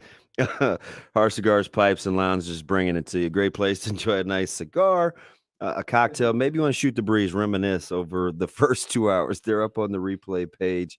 Great location off the North 48th Street exit, right next to Cubby's. All right, it's College World Series week. We are lucky enough in this community to have this fine gentleman has been here for a week. We'll be here for another week with the College World Series. If you've been listening to the Storm Chasers, just wrapped up a 6-game series against Lehigh Valley. Mike Farron back behind the mic here in Omaha. over on 1180. And this weekend, he had Jake and Jared from Cespedes Family Barbecue sat in with him as well. It was highly entertaining as we welcome in the very likable and a familiar voice, face, Mike Farron. Good morning, sir. Good morning. You're the first person that's ever called me likable, Gary. Huh? Well, we've been trying to steal you Hey. from the afternoon Hey. show for years. You just aren't letting us do it. Well, here's the thing: is Damon, you know you're my favorite guy at the station. Well, I appreciate so I don't that. know, they must have Wait a minute. me too much on the afternoon show. Josh and Josh, they just strong arm me. Josh is crabby and John is mean. So it's like when they tell me what to do, I just feel like I should listen. Wait a minute. We were sitting in the press box the other night. You said I was your favorite. I love fighting over Mike I mean, Farron. it's just like you guys are all my favorite. It's like, how can you choose your favorite child? I mean, I love you guys all equally. And I feel like outside of Kugler, I've known you the longest. Yeah, I think that's probably true. Yeah. I mean, I've known John a long time too. That's unfortunate. Well, so tell me about it. So somebody did say, people hear you with the afternoon guys forever, and they've heard you doing the Storm Chaser games. They're like, man, I would like to have an event where I could have a beer with Mike Farron. Well, I mean, here's the thing: is I like to have beer, so it's like a perfect combination, right? So. Well, we're glad you're in town. A great job with the Storm Chasers. I know a lot of people enjoyed it, and especially this past weekend. You have seen it before because you worked the fall ball last year in Arizona. Now that you've gotten 6 games, 2 things here, and you can go first wherever you want. Your thoughts on the pitch clock, the pace of the game, and then maybe some thoughts on what you saw out of the Storm Chasers from Vinny Pasquantino to Zach Greinke in his rehab start last night. Yeah, so I mean, I think first and foremost, I mean, I have been a big proponent of the pitch clock since they first started instituting it in the fall league, which is, I think now 8 years ago. I want to say it was 2014 was the first year, maybe 2013 even. It just, it helps with pace. This more aggressive one reminds me of baseball when we fell in love with it, right, in the 80s and maybe in the early 90s in terms of the tempo. And, listen, I think we get caught up in baseball maybe more so than any of the other sports in its history and its nostalgia and this idea that when we became fans of the game, that's the way the game should look. But I do think it needs to be paced like that. I mean, we have a rapid moving society and we are losing younger fans. And I think a big reason is not just the pace of the play, but the time of the game. It's very difficult to dedicate at the major league level 3 hours and 10 minutes a night, 162 nights a year to fandom. And, even if you're going to make little samplings of that, you'd like fans, if they're not going to watch the entire game, to be able to watch more of it than they currently are, or be able to, if you're taking a kid to a game on a Tuesday night, if your choice is taking a kid to a game on a Tuesday night or getting them ready for school the next day, that you don't necessarily have to make that choice. So you can go to the game because you know that you're going to be home in time. So I'm a big fan of it. I was talking to some of the Storm Chasers people, and I know, Marty Cordero, the president, was on a couple of weeks ago talking about, how it may have impacted beer sales and whatnot, but they were also saying, like, they have kids nights or kids days where kids are actually able to participate on the field now. I mean, yesterday's game was 2 hours and 23 minutes, and that was without, Greinke having the pitch clock and the Valley's pitchers having the pitch clock for basically the first 5 innings of that game while Greinke was in. So I think there's a lot of positives to it. I'm a big fan, and I hope that the Players Association, even though, and I understand players, who have to make adjustments in this game daily, end up being open to it, because I know it makes most of them feel uncomfortable to try and make this change. I do think it puts a better product, and it's going to be better for them mentally and physically too. As for the Storm Chasers players, I mean, I think there are a couple of guys that really stand out to me. I mean, obviously everybody's very excited about Vinny Pasquantino and his performance, and I get it. Like, I think he's going to be a pretty solid big leaguer. I think if he reaches his ceiling, he's a guy that's going to be, a high on base, 20, 25 homer first baseman, slash DH. He's got a great idea of what he wants to do at the plate. I don't think he's going to be a star, but I think he's a guy that certainly helps the winning team's lineup. And, Gary, you and I talked a lot about Nate Eaton, and I've seen him going back to the fall league this last year. I just think he's a tremendous athlete, terrific outfielder. He's a guy who's just learning the position with power and a decent idea of what's going on with the strike zone. I think he's probably not a guy that's necessarily going to rush up to the big leagues at some point this year. I mean, maybe towards the end of the season he gets his opportunity, but I would say keep an eye on him because I think he's going to be a valuable piece for the next good Royals team. Mike, let me transition not quick because we'll take you back to Major League Baseball here in a second, but how do we get the tempo and the pace to manifest itself in the college game, right? We've seen the walkie-talkies, the electronics, the limited mound visits. Games still touch 4 hours and not bat an eye. Like, what are we missing here? Well, I mean, I think that's it. I mean, we don't have this aggressive pitch clock that's strictly enforced. You know what I mean? I think that's part of what's happened with it. I mean, I think there are other things. I do think that the tempo of the action picked up with the walkie-talkies, and and that's happened at the major league level too with PitchCom, which they're not using in AAA, but it's a device where the catcher can basically pushes a button, and there's like a band in the hat for the pitcher that has a little speaker in it that tells them what pitch is coming. It was developed by mentalists, so like it's actually kind of a cool backstory on it. And that hasn't been approved in the NCAA yet, but they have something similar basically. So I think those things certainly help, but really it's that the pace of pitch to pitch action has to speed up. And I think the college game is always probably going to be a little bit different and a little longer because of the nature of, college bullpens. I mean, you might have a couple of guys that you trust, and then you get some guys that are going to struggle throwing strikes. I mean, that's understandable. They're 18 to 21-year-olds. But I think what has happened so far is a step in the right direction. When you have a 5-hour game where a team comes back from 12-0, like Oklahoma State did against Missouri State, like I don't really have an issue with that, right? It's when every game is lasting like that you have the real problem. And, college sports, with the exception of basketball, which has pretty strict time constraints, has this issue up and down. I mean, college football games are a 4-hour commitment most Saturdays, right? So I think there are things that could be done to improve the pace there. And maybe if the top leagues do things to improve it, that will trickle down to making the NCAA or whatever future governing bodies we have in collegiate sports consider that to make the product better for their fans. Mike Farron joining us here on Sharp and Betting in the Morning. Let's we'll start Major League and then we'll finish with college. As you're staying in town for the College World Series. Nestor Cortez, Jameson Taillon, Michael King, Clay Holmes, Miguel Castro. These are not household names, but they are part of a pitching staff that is 44-16. People know the superstars for the Yankees, but it's some of these other guys, and it's also on offense. How are the Yankees 44-16 through 60? Well, I mean, I think they've pitched really well. And, at least in the case of Taillon, I mean, you're right. He hasn't been an all-star, but he was pretty famous. I mean, he was the number 2 overall pick in the draft the year that he came out. He's just battled some injuries, but they have done a really good job of identifying arms that can help them in the bullpen. They have some star power in that rotation with Garrett Cole and Luis Severino anchoring it.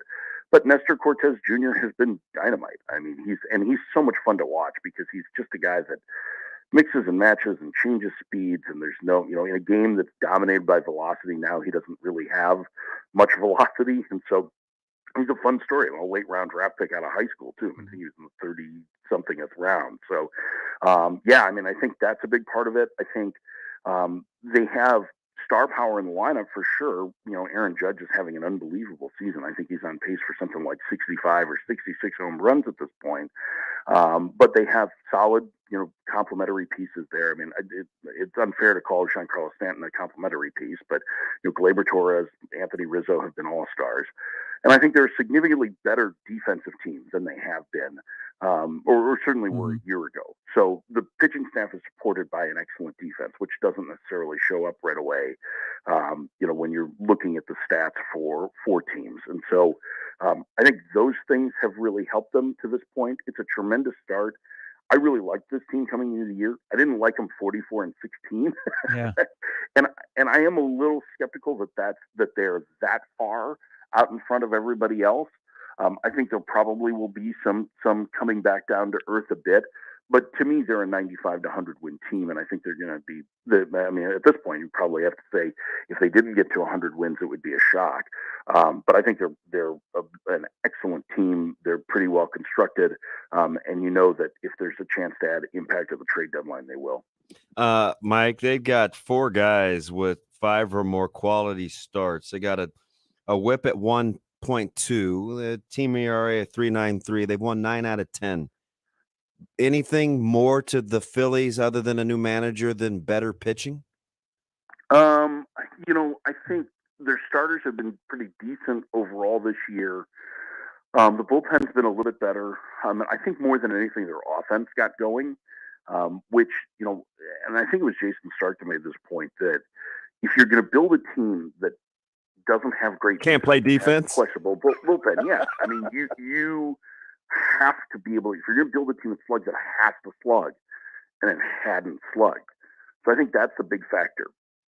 They won 9 in a row, and then yesterday they got boat raced, right? So I'm still a little bit skeptical on the Phillies because those defensive issues haven't gone away. The bullpen concerns haven't gone away, and I know Corey Knebel has been shaky at the end of games, but he's been a quality reliever for his career, and now he's got a little bit of a shoulder issue, so that starts to thin them out a little more. I mean, we just saw, I know we've made the comment a couple of times, and it wasn't really trying to be smug. Lehigh Valley's pitching staff is basically an open audition for the Phillies bullpen, and they have a lot of issues throwing strikes, and did in a couple of games in that series against the Storm Chasers. So I am very, very skeptical that in the end the change to Rob Thompson, who everybody loves, like they love him. Rob Thompson's been a great coach and been around for a long time and has a terrific reputation. I don't think in the end the switch of managers is going to change the flaws that are fundamental to that team. Mike Farron joining us here on Sharp Betting in the Morning. Let me ask you about the Cubs. They don't like to use the word rebuild, but after this weekend, and granted it's the Yankees, got problems with the rotation, with injuries, what the future looks like. What do you think the future looks like for a team and a franchise that won a world championship in 2016, but they've lost all momentum from that?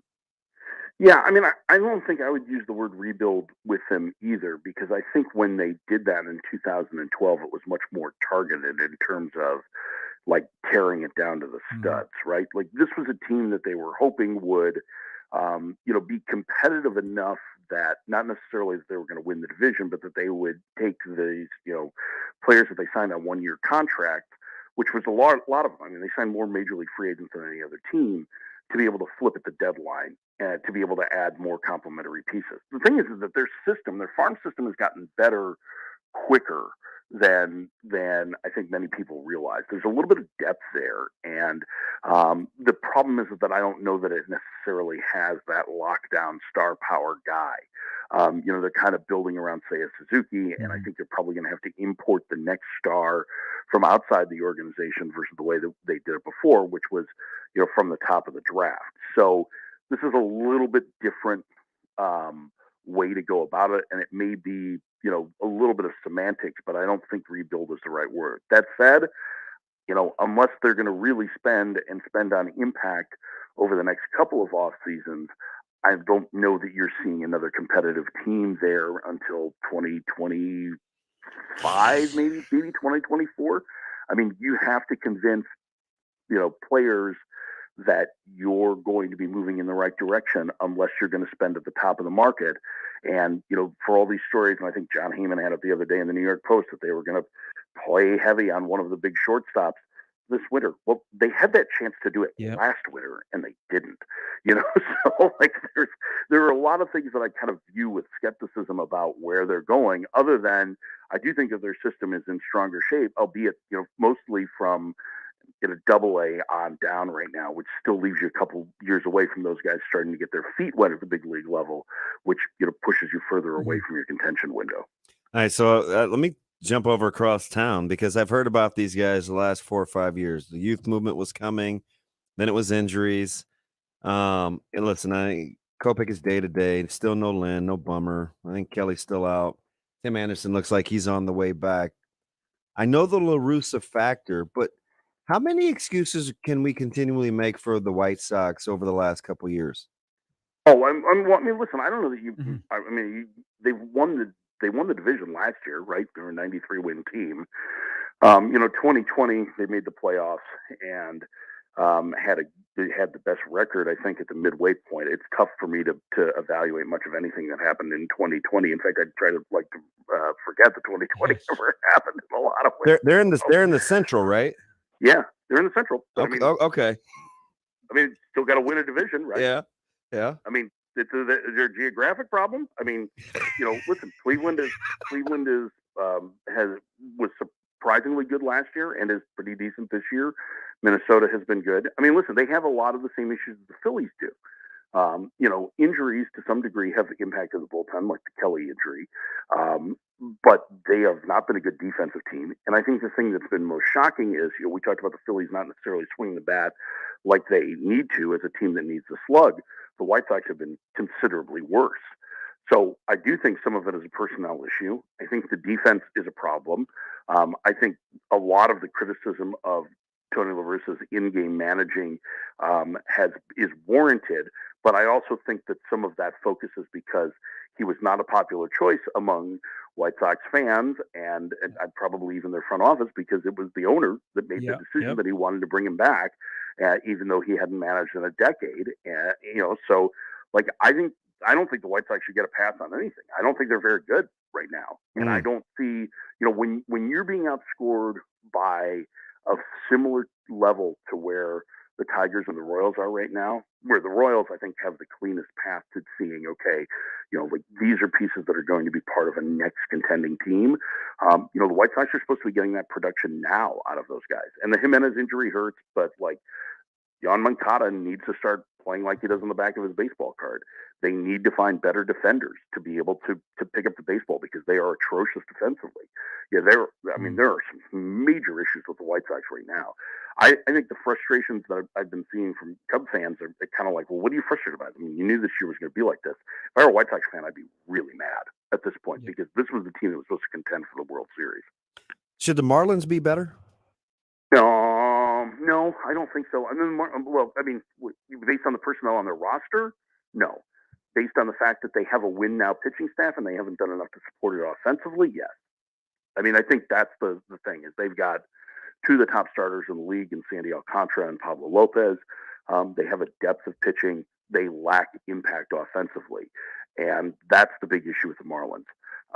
So if they're going to find a way to be able to augment what little offense they have with an impactful offensive piece, then I think that we can see them on the path of contention. But right now they don't have a lot of offensive depth in their system, at least of guys that are going to be able to help them. They have a ton of pitching depth. They haven't been able to find the trade that gets them the piece, or probably multiple pieces, that helps to push that offense over the top. Hey, Rook, I'm not going to get off the majors before college without a Dodgers, well, at least NL West question. And I think you're with me on this. And they just came off the sweep, and I like the Giants' arms better than I like the Dodgers for the last 2 years to begin with. But having said that, for you, who's the next best team in the NL West? Behind the Dodgers? Yeah. I think the Padres.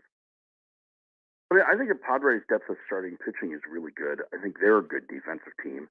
And they've done all of this without their best player in Fernando Tatis Jr.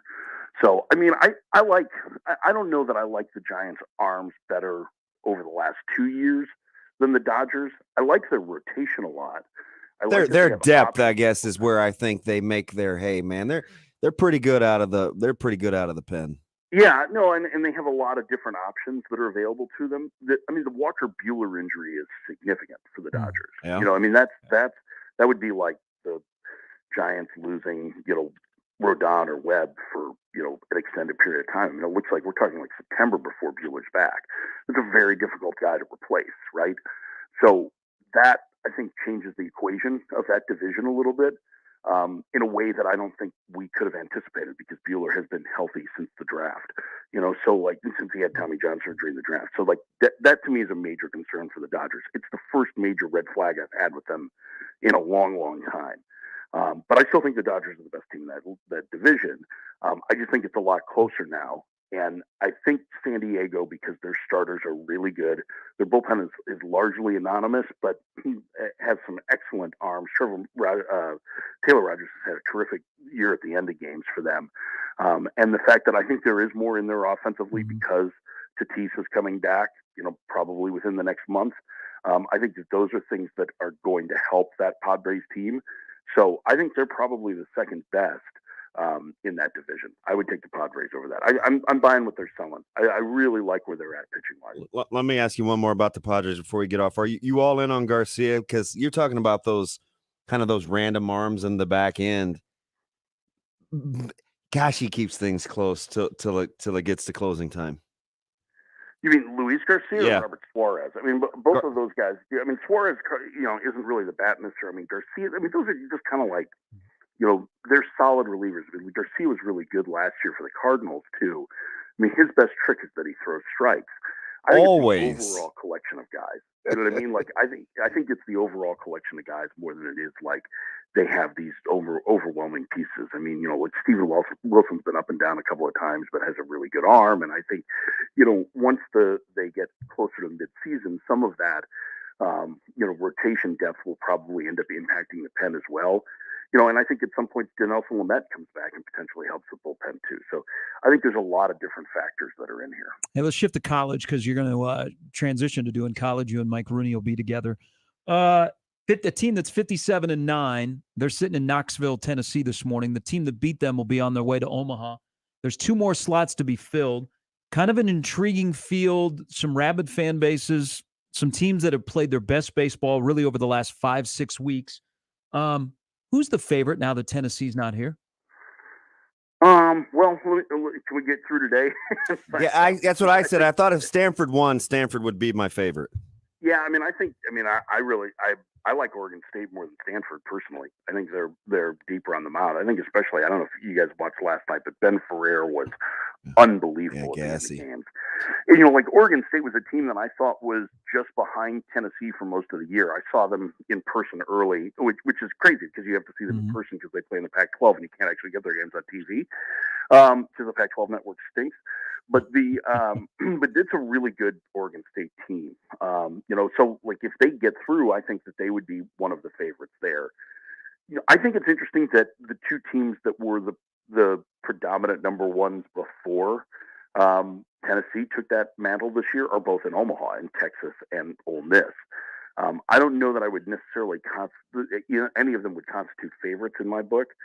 I think the way that Connor Nolan threw the ball yesterday or this weekend is certainly a big development for Arkansas. I think Cade Horton pitching the way he did. Remember, he missed most of the season for Oklahoma, and the fact that he has come back and pitched at the level that he has is a pretty big deal. And I don't think it's a coincidence that it basically coincides with when Oklahoma got white hot. So, like, I think it's tough for me to try and pick a favorite from this group right now. I don't love Texas's depth of pitching, but Stevens did a great job yesterday against ECU. It's hard for me to try and parse it. It might be kind of a wide open field in the end, regardless of whether it's the 2 Pac-12 schools that make it, or if it's UConn and Auburn. And if it's UConn and Auburn, then it's kind of like this crazy collection of like, hey, we have these good teams, but like who would be the best seed that's left in that bunch, right? It would be if those teams get through, like. You think about the number 1 seeds that actually made it out to Omaha. It's pretty crazy. So, it's tough for me to try and factor that in now without knowing whether or not Stanford or Oregon State. I think either one of them would probably be the favorite in it, but I think it's awfully close. And I'm still mad that the free world won't get to see Vance Honeycutt as a Carolina fan. But shouldn't. It just seems like, and this was a great series. I thought it was well played, and obviously the Van Horn thing. Doesn't it seem like Arkansas should be better, though? Well, I think, I think that's been the case all season, right? Is that it feels like Arkansas should be better than they have been. Now, are they turning it up at the right time. You know, I mean, that's the thing that I think stands out is that they have started to play significantly better over the last 5 weeks. That they've started to match their talent level, and the fact that the offense has ticked up significantly, I think, is a big benefit. I mean, listen, like Jalen Battles and Caden Wallace and like these are dudes. Hey, how clutch is Martin? Yeah, I mean, like, and they still haven't even gotten like a ton of production out of Robert Moore. Who there's more in there from him. So like, I don't know. I think it's we can say all of that now, but they're in Omaha. Like they got to where they wanted to go. Has it been an easy road? I mean, it hasn't been an easy road for Texas. It hasn't been an easy road for Ole Miss. It hasn't been an easy road, necessarily for Notre Dame. I mean, Notre Dame really got screwed in the hosting ranks, and the fact that they're should have been hosting. That they came through this, and not only did they get jobbed out of hosting, but then they had to go to Knoxville. I mean, the fact that they won that Super is pretty incredible. So, but I think that a team like Arkansas, who we had as a likely Omaha team early, in the preseason polls, I think regardless of how they got here, the fact that they're here, we know the talent level is special. My friend, it was great to see you this week. It'll be great to see you this week as well, and I appreciate you moonlighting on our show. Hey, anytime I can get away from those guys. All right, we'll call you tomorrow. All right. Thanks, Mike. Thanks, Mike. So, Mike Farron. We went AAA, MLB, college. Give me a little dap there. Give me a little dap. There you go. Dude, you're showing serious? Yeah. Yeah, he's the truth. So here's a little, as you guys fight over if Mike Farron is, if you're the favorite, none of you have known Mike Farron as long as I have. Because, Mike and I sat and we chatted. We just caught up in the press box at Warner Park this week. We were in the United States Hockey League at the same time and didn't know it. So Mike, who went to school at Loras, and I was in Lincoln at the time in school, I was doing the Lincoln Stars. He was doing the home games for the Dubuque Fighting Saints. He never went on the road. I went on the road and did all the games. So we have crossed paths and didn't know it. But once he said, yeah, I worked for the Dubuque Fighting Saints, I was like, did you know Scott Brand? Did you know Brian Gallagher? All these people. And he goes, oh, yeah, he was my general manager. So I've actually known of him for about 23 years. Take that. I've known Mike What a great guy. What a great guy. Since about early 2000. I was going to say 4 or 5, maybe. Early 2000, when we used to have him on the original Unsportsmanlike Conduct, I was tracking him down on a weekly basis. Yeah, he has been So I've known him fantastic for for our radio years. station. But he is wonderful. I mean, he called 6 games this week, and he's also got to pay attention to everything that's going on. But find him on MLB Network. Yeah, him and Mike Rooney will shift to college, and they do a great job of breaking it down for the layman out there. as they wear their classless versus Catholics t-shirts. Having Rooney up there with the clean shaven head and the smart specs. He had a couple of jokes. He doesn't really strike me as the comedic type, but he's got good presence. Yeah. All right. The College World Series begins on Friday. There are 2 spots to be filled. They're late afternoon games on the West Coast. Stanford and UConn. Will there be a Big East team here? Or will Stanford continue to just pound their way through that UConn stellar pitching staff? And then we get Oregon State and Auburn. That's been a close series. Yeah. But quietly, because it's out of the Pacific Northwest, Auburn's it's in Corvallis, the weather hasn't been great. They really have. Well, and I know they can swing it. Oregon State threw their ace last night, and they won a game that they had to win. Called arms. But Dave Van Horn is on his way. Texas is on their way. The Hispanic Titanic, now with 32 home runs, will be here. You just want to say that out loud. I mean, he's legit. He got 32 home runs. They have 127 as a team. Sounds like a lot. I mean, we got Oklahoma is coming here. First time since 2010. Oklahoma. I mean, people are going to be. That's a battle test. I keep saying it last couple of weeks. That is a scrappy Sooner bunch. Hey, what if we were doing this from the football perspective? Notre Dame versus Texas. Who you got? Notre Dame. Texas A&M versus OU. The current OU with Brent Venables as the head coach against Jimbo Fisher. Boy, this year that'd be a pick 'em. Oh. I guess I lean A&M? We'll do this. If they were playing a football game, who would win the College World Series? And then all the College World Series fans in town would be like, oh my God, the sports station in town just talking college football. Going to be tough. It's going to be tough for the people doing the shows because Phil Steele's magazine's not out. Yeah. What are they going to talk about? No, we got time. All right, coming up in the next hour, Jimmy Watkins from the World Herald will join us. Also, Rashad Phillips from his home in Orlando. We'll talk about Game 5 of the NBA Finals tonight. And also, maybe we'll sneak in a draft question because the NBA draft is, what, in 11 days? Yeah. Yeah. Right around the corner. And boom, it'll be here, and Chet Holmgren will be an NBA star. Are you sure? I'm just saying that out there as a tease. I didn't say that as an opinion. It's called a tease. 8:37. Sharp betting in the morning on 1620 The Zone.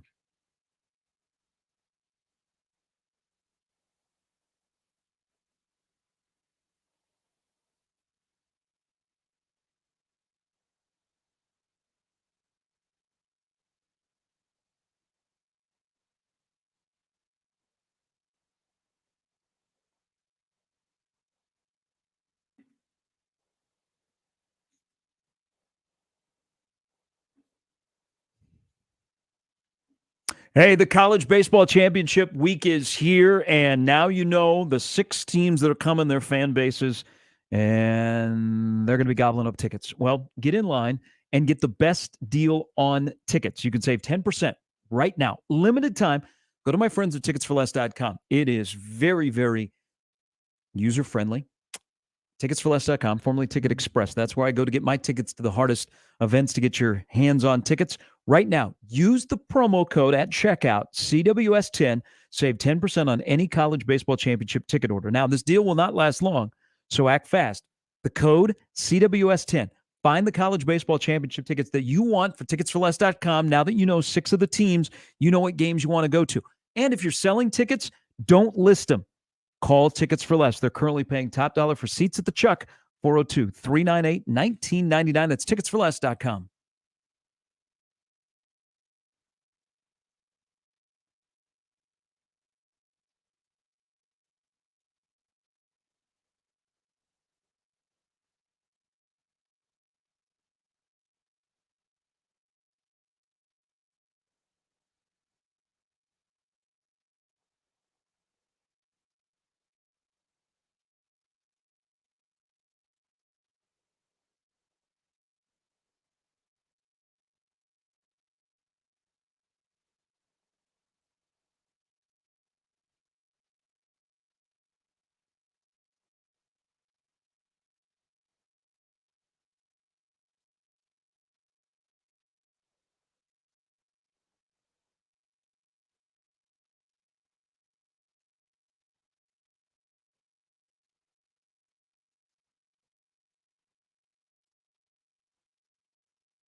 Sharp betting in the morning, 1620 The Zone.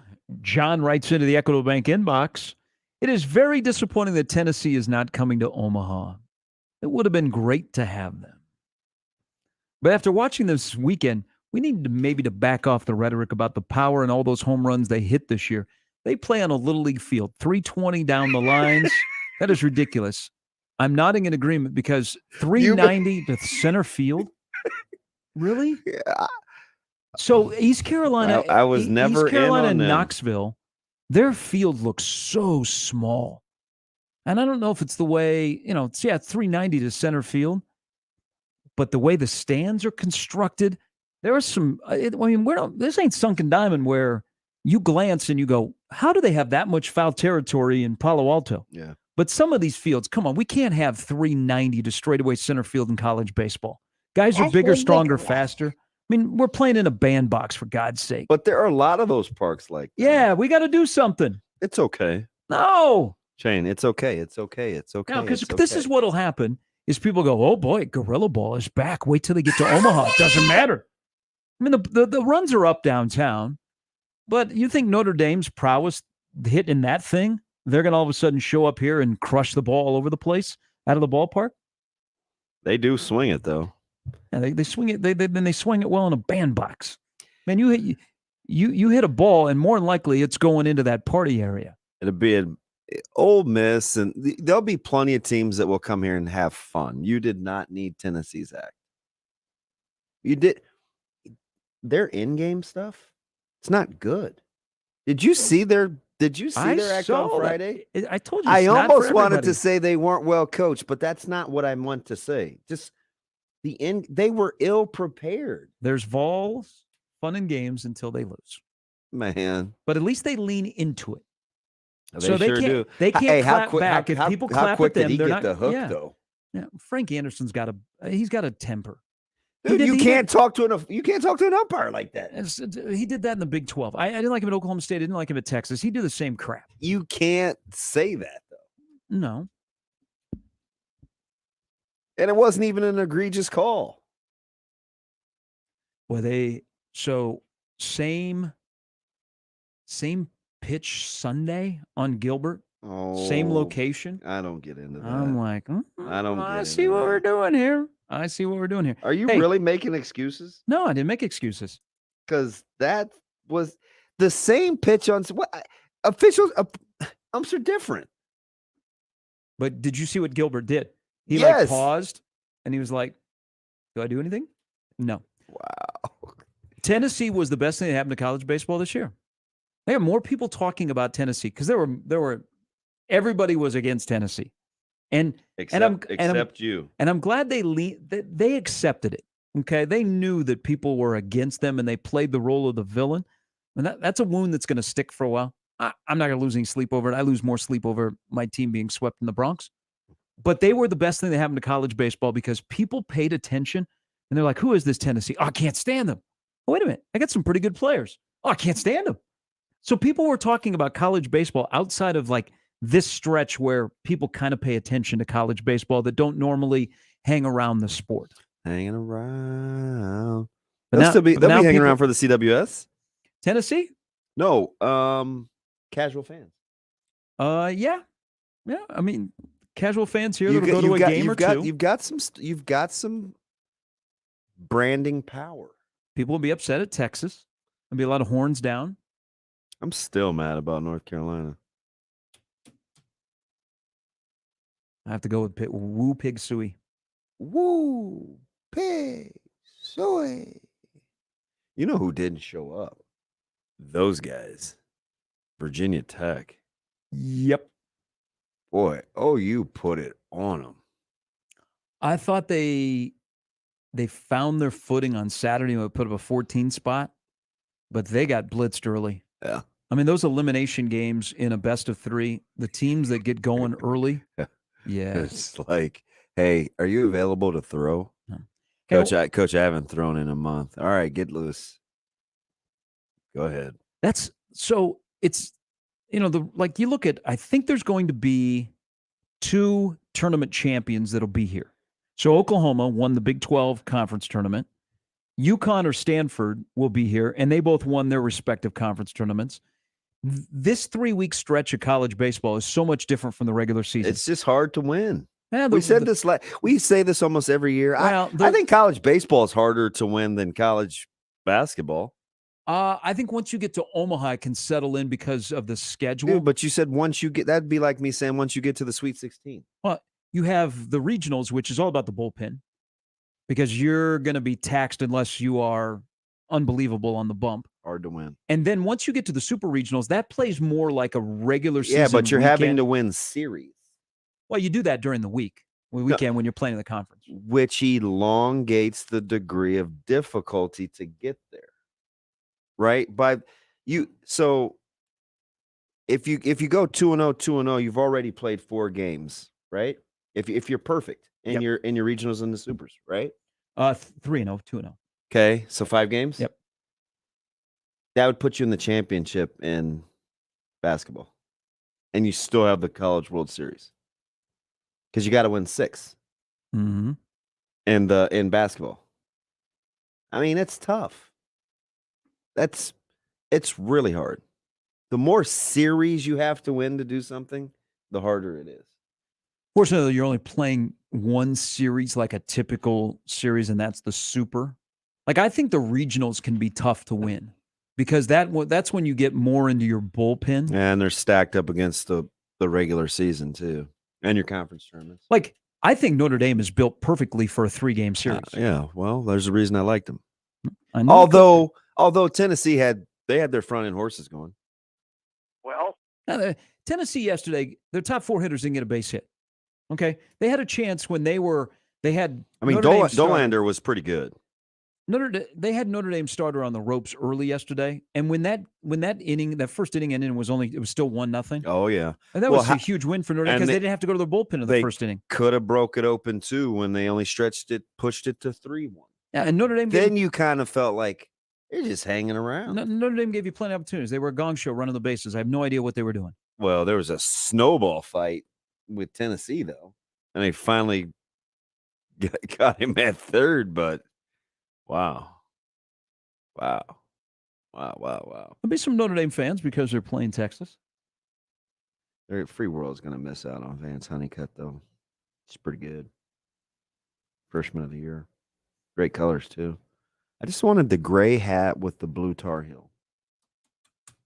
Well, instead of Matt Harvey hammered in the Capital District like he was a few years ago. No, I caught him early. Remember when I took that picture? Yeah, we're going to have Baker Mayfield. Oh, he'll be here. Oh, because his boo is here. So I don't know if this is true or not, but apparently he was in Blacksburg this weekend. So did you see the pictures? This was from a couple of weeks ago. I can't remember what he would have been here for, but doing the tequila shots. Yeah, well, living his best life. Yeah, he will be here. He ain't in OTAs. I know that. No, I mean, so maybe he comes back. His wife is from here. Maybe he wants to play catch with the kids in the park. You got a couple wide receivers that can run routes. Baker Mayfield will be throwing you footballs. There, what's the place at 26th? Hey, I'm open. Is that Mitchell Park? Whatever that field is, that turf field on 26th. And South? North. It's where Abdul has a 7-on-7. Boys and Girls Club. Yeah. Right there in the corner. So Baker will be out there. See, I'm looking for now we're on to people that are going to be here. Lane Kiffin will be here. That's a nice little turf setup. Yes, it is. And you could pick up some, some juice or some water or something over at the Family Dollar right there in the corner. Okay. Get you some bug juice. It's just like cheap Kool-Aid. So little bitty squeeze bottle. Those are old school. Yeah. You can still get the grenades where you peel the foil off. Yeah, but then sometimes the foil gets stuck and you end up drinking that as well. And they don't call it juice; it's called drink. Yes, it is. Cherry drink. Now I'm into who's going to come here. Sarkisian will come here. Maybe he'll hang out with Casey Thompson, Marcus Washington, O'Shawn Mathis. Wow. Maybe we'll get a Marcus Freeman sighting. I mean, Mike Bray will be here, and people will confuse him for Phil Mickelson. You already talked about your guy, Kiffin. Lane Kiffin. Kiffin will be here. Jimbo Fisher, maybe Jimbo Fisher will be here. Do you remember when folks thought Bo was going to sneak up here to have some speaks with Hugh Freeze? Yeah. After what was that? What was that wide receiver? Not Stringfellow. Was it Stringfellow? Yeah, it might have been Stringfellow. Yeah. That was during the College World Series. Yeah. And they had just offered Hickman, too. I remember those days. So OU, I would imagine maybe Venables, Porter Mosier comes back. Let's bring let's bring Stoops in. Jocelyn Allo, who might be one of the best athletes of all time at OU. They'll bring back Jordy Ball. Yeah, she can just stay in town. I mean, Auburn might bring Bruce Pearl, big baseball guy. He's at Plainsman Park a lot. Yeah. Oh, this is turning out okay. We didn't need Tennessee. Dang it. Frank Thomas. Oh, yeah? That's great. Ooh, Bo Jackson? Oh, yeah? That's great. Bo isn't going to be there. You don't think Bo Jackson would show up at the College World Series? No. I mean, let's just go crazy here. Go crazy, folks. I mean, if UConn makes it, we know that Danny Hurley won't come to Omaha because he can't win in Omaha.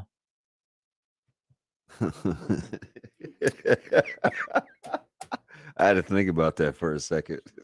Does he ever show up at any other Craig events? did own that. Who? Bo Jackson. I mean, I don't remember seeing him at any of the Raiders Doesn't he stuff. have a book coming out? There's I mean, does he go to like Royals games just like did they invite him in or anything like that? Just as a random fan? Well, no. You know how like Oh my God, is that Bo Jackson sitting in the left field bleachers? There's always Hey, what are you doing tonight? I'm going to the Royals game. There's always former Raiders showing up at Raider games. I've never seen him at a Raider game. That's why I was wondering if he ever did that as a Royal. Yeah, I don't think you see Bo. You don't see Bo publicly a lot. Yeah. But he does have a book that is coming out. I think so. Hey, did you see, and I don't even know where I got this except for historically black colleges, but did you see Malachi Coleman get the Jackson State offer? No, he got I'm 99.9% sure I scrolled past that in a hurry. Did it come this weekend? Yeah. From Dion? Golly, too bad this is live radio because I need time to look it up. But I'm pretty sure. I'm pretty sure. Yeah, JSU. Good on him. Good on everybody. Who hasn't offered? Arkansas has offered now. Arkansas. I just offered Davion Hall. Must have been busy. I mean, they got a baseball program. Sam Pittman will be here. Yeah. You know who else will be here? Oh gosh, she's got. Shane, get the paper towels ready. Oh, the Must Bus will be coming. Oh Lord, would you stop with the grown-up nicknames? The Must Bus. The Must Bus will be headed north. Wow. Eric Musselman will be here. Oh, they love him.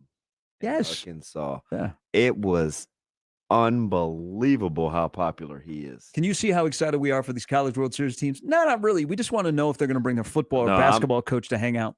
Dude, like unbelievably unpopular.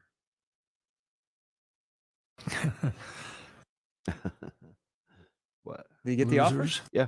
I'm looking right at it. When was it? June 12th, whenever that was. Yesterday, maybe. Okay. After a great talk with Tim Brewster. Oh, the former Minnesota coach who Dion hired. Yeah. Go Tigers. All right. Good luck, Dion. Hey, you never know. They got the other top-rated player in the country. I know. Trust me, I know. I mean, I did hear that at least that's what Nick said. Sharp betting in the morning. Did they call him Nick? Some do, if you have access. So if he makes that assertion, would Dion refer to him as Nick? I don't know what Dion would call him right now. Coach Saban? I don't know that he even called him that.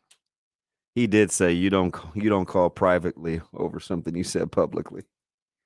Sharp betting in the morning at 1620 The Zone.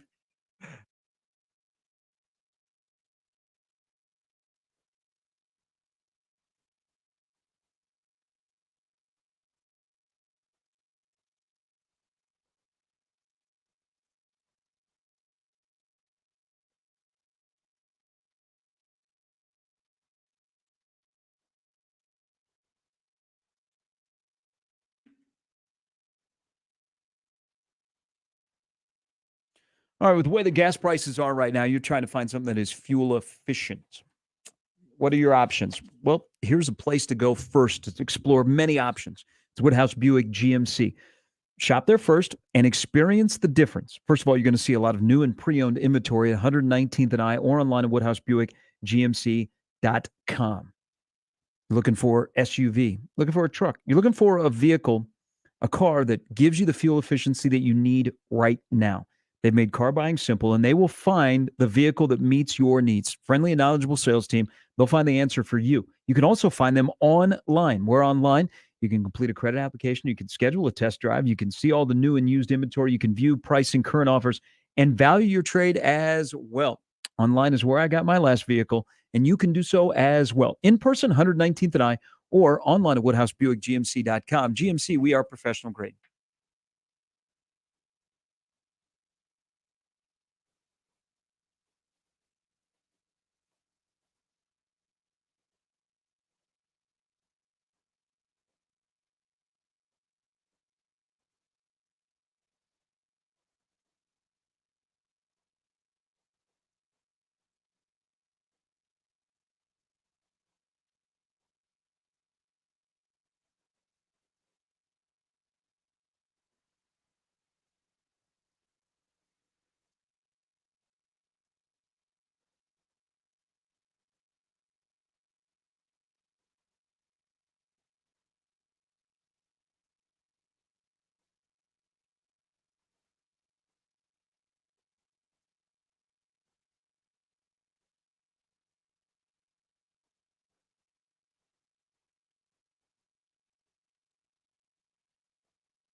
Hey, I like honesty. I like our sports figures. Peel back the curtain. Don't give us cliches. John Cook, who does the podcast thing really well, he holds some key information for his podcast with his daughter. He let out his true feelings about what happened with Acuna when her transfer to Texas, that he did not see it coming. And he was pretty honest. He said the team was bummed. He hopes that, she finds what she's looking for at Texas. I think that was good. He's a very upfront person who does the podcast thing really well. Also talked on his podcast about teaching other coaches, which I think could be utilized more internally at the University of Nebraska. Yeah. But I like that a lot of his assistants seem to do fairly okay. I like that he said, he expressed some true feelings about losing a key part of his team for the last 2 years. That was a big deal with Coach Whipple. Just talking to him off the cuff. Mm-hmm.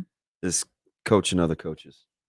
Like he's a big believer in that. Yeah, I think John looks Said at it's not about getting credit; it's about getting better. Yeah. I think John looks like that. Looks at it because he's been in the business for so long is like a giving back to the sport. But if you haven't heard, it's it's John Cook. He's very upfront. He's not going to hold anything back, and he also enjoyed the movie Top Gun. All right, 9:04. Jimmy Watkins will join us next on Sharp and Betting in the Morning.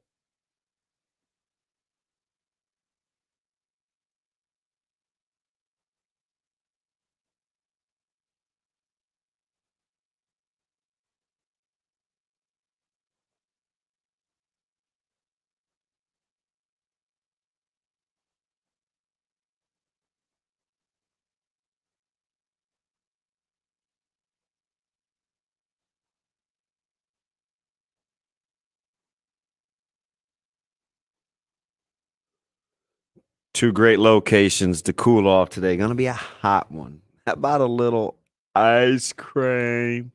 Ted and Wally's, two great locations, Benson and downtown. Regardless of the flavor, Ted and Wally's has over 3,000, and one of them can definitely suit the palate, right? So good at what they do. And it's the all natural stuff. They could go butterfat and go ultra premium. They could go sorbet. They could go vegan. You could go grass fed. You could go keto. But the key is the love touch, the ingredients, and the care that Ted and Wally's utilizes. Oh man, it comes out. And what goes better than ice cream when you've done it for 35 years? And you're still doing it the old-fashioned way with rock salt and ice and the 100-year-old White Mountain freezers. That's pretty good. When you go from scratch, you can go ahead and scratch that off the bucket list as a must stop. It's Ted Molly's. Again, two great locations, Benson and downtown.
Hello,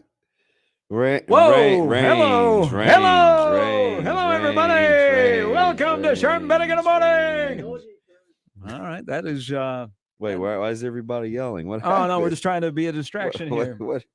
What happened? A guy that performed in with the Smokers Club about 10 years ago. Not Jimmy Watkins, but Isaiah Rashad, who you just heard from, is another selection by the very talented Jimmy Watkins from the Omaha World Herald, who blesses us with some music that we don't normally play on the show. Well, he's got good taste. And we may not be on the show after that F-bomb, but that's okay. Hello, Jimmy. That's Shane panicking. I'm sorry. I didn't mean to get people in trouble. I told Shane, I don't think there's a curse in the beginning. I did listen to the song. I sent it in. That is my fault. I'll tell you what, though. You guys were talking about people you want to see around the ballpark the next couple of weeks. If Auburn wins today, I'd love to see Sir Charles Barkley around the stomping ground. Hey, can you imagine? He would, and so of all the people that we've said outside of maybe Lane Kiffin, and I probably still would take Charles, he would be the best person to hang out with. Like where you just have the most fun and kind of laugh. And yeah, I'd probably put Chuck at the top of the guest list. Yeah, if I'm Shane, I'm going out to the game, buying him a couple beers, and getting him in the studio the next day. Shane, work on that. Hey, we're going to go a couple of different ways here because we're going to take advantage of your random knowledge. I was thinking about this the other day because I'm watching Notre Dame and Tennessee, and if you take it out of the college baseball world, but look at college football and college basketball, but primarily college football. What is the closest thing in college football today that you think is a national brand? So what is the cutoff for a national brand? No. What do you think in today's college football world is the closest thing to a national brand? Ooh, I've got one. Oh, I mean, I think there's probably a couple. I think Ohio State is a national brand. That's the one I would say right off the bat. I would think, I know it's, the SEC is extremely secular, but Alabama has to be. They're the most dominant program of the last 10, 15 years. Would you say Notre Dame? Everyone knows who Nick Saban is. Would you say Notre Dame? Yeah. The history is too strong. I think that one thing that's true about sports is that it gets passed down generation to generation. So the people who were Notre Dame fans back, when they were playing Army and Navy for the national championship, passed that down to the next generation, and now that they've sort of it's not quite in the top tier of college football, but they're in that conversation again, and Marcus Freeman is doing a good job recruiting.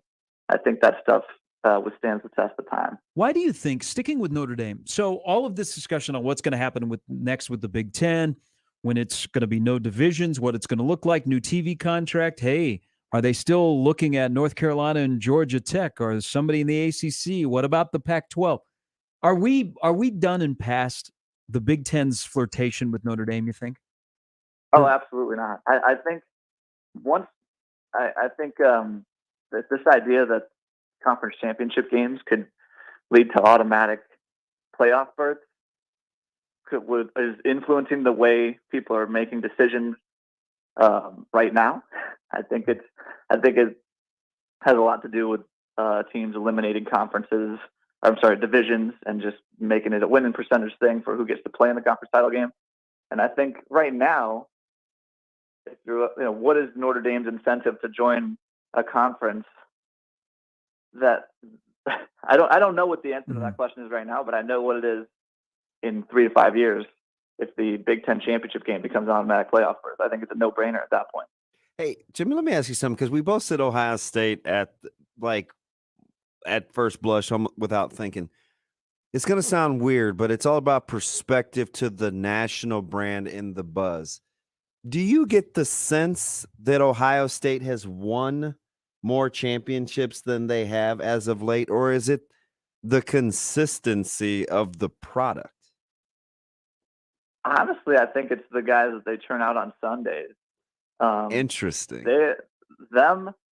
Yes, it's important to be appearing in the playoffs as often as they do. Play, they have the guaranteed one of the most high profile games every year with Michigan. But the guy, like, it's the same reason that Mickey Joseph is having recruiting success, right? Like, he can show you, hey, look, Jamar Chase, Justin Jefferson, those are two of your favorite players. I got those guys. I helped turn them into who they are. Ryan Day can do the same thing with quarterbacks. He can say, hey, look, you like Justin Fields? You like that bomb he threw against Clemson in the college football playoff a couple of years ago? I helped coach him to be able to do that. Chris Olave and Garrett Wilson just got drafted in the first round, you know? There's not like a position specialist thing. They just send players to the NFL in droves. So it's not just, you get the initial exposure by winning 11, 12 games, winning conference titles and all that stuff, but it doesn't stop. Like that, when you send players to the league at that level, it kind of recruits itself. It's Saturday and Sunday. People are being immersed with it all weekend. Jimmy Watkins, the World Herald, joining us. So any magazine you go through now, you see Athlon, Hail Varsity. He'll be on the regional cover of Phil Steele. It's Garrett Nelson. And we know it's an important year for Garrett Nelson and his development from where he was a couple of years ago, where he was, hair on fire, just all over the place, to, the season he had last year. What do you think is Garrett Wilson's ceiling for what he can do at Nebraska? Is he got it in him that he could be a first-team All-Big Ten guy at linebacker or defensive end? Well, I'll tell you this. I think it helps having O'Shawn Mathis play on the other side. That's for sure. That guy's going to attract a lot of attention, and it takes some of the heat off Garrett Nelson. I don't know if Garrett Nelson, Garrett Nelson in a vacuum can be a first-team All-Big Ten player. I think that's probably a stretch. I would say that he can certainly crack the All-Big Ten team, though, and if he gets home a little bit more often, like I said, getting more one-on-ones would help with that. But also, I think when you see him on these magazine covers, to me, what stands out to me, what's happened to Garrett the last, 6 months or whatever, since between the end of the season and this off season, is that he's kind of reshaping his image to be more of a sort of a face of a program type guy. He has said that he's trying to tone down the yelling in practice.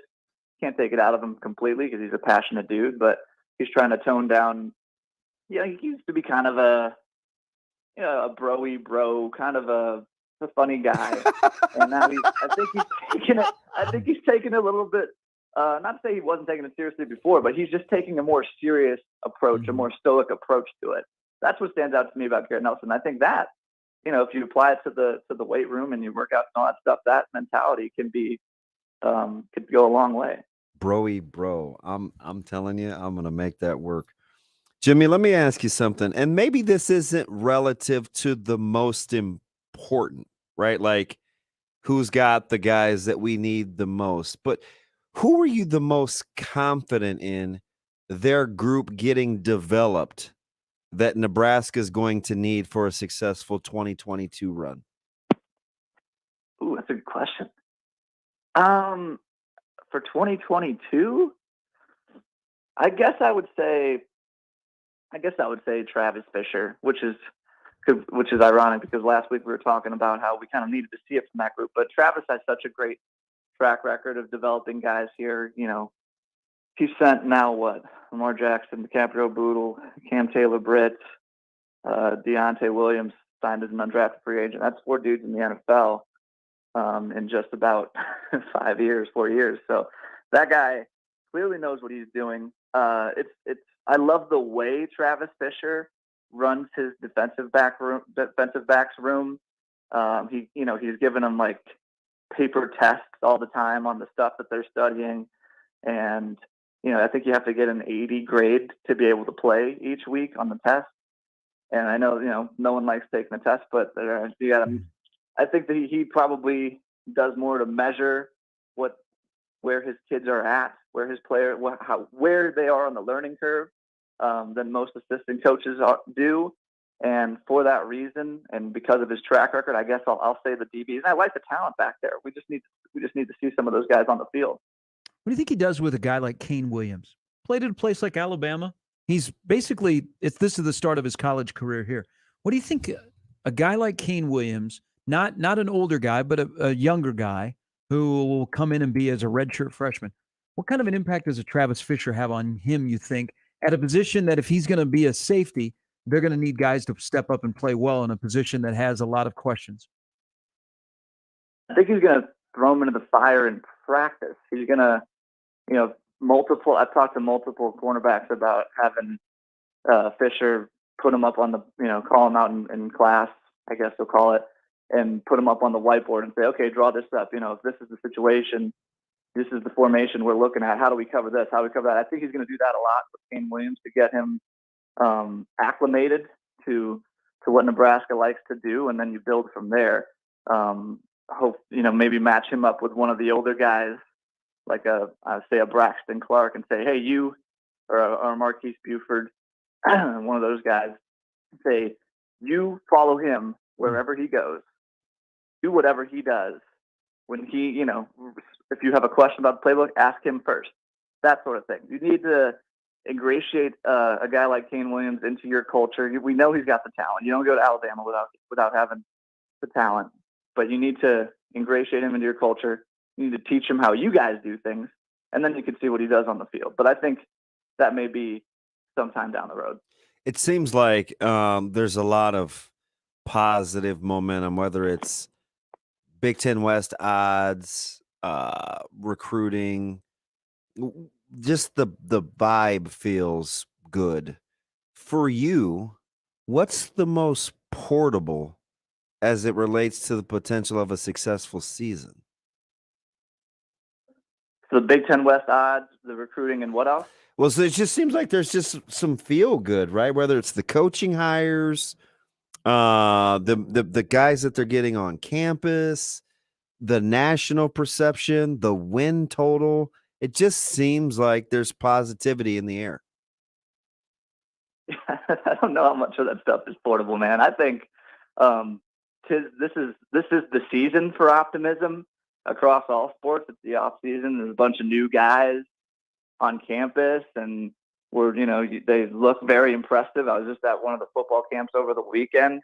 There was a couple of the new recruits that were there. Yeah, they look like dudes. But as Gary tweeted last week, it's none of that matters. The guy whoever was quoted in that Athlon Sports preview about Nebraska told very few lies when he said that Nebraska always looks like they're ready to play when they step off the bus. The all bus team, which is a fantastic moniker, by the way. It doesn't matter. The new coaching hires are nice, but how are they going to develop guys?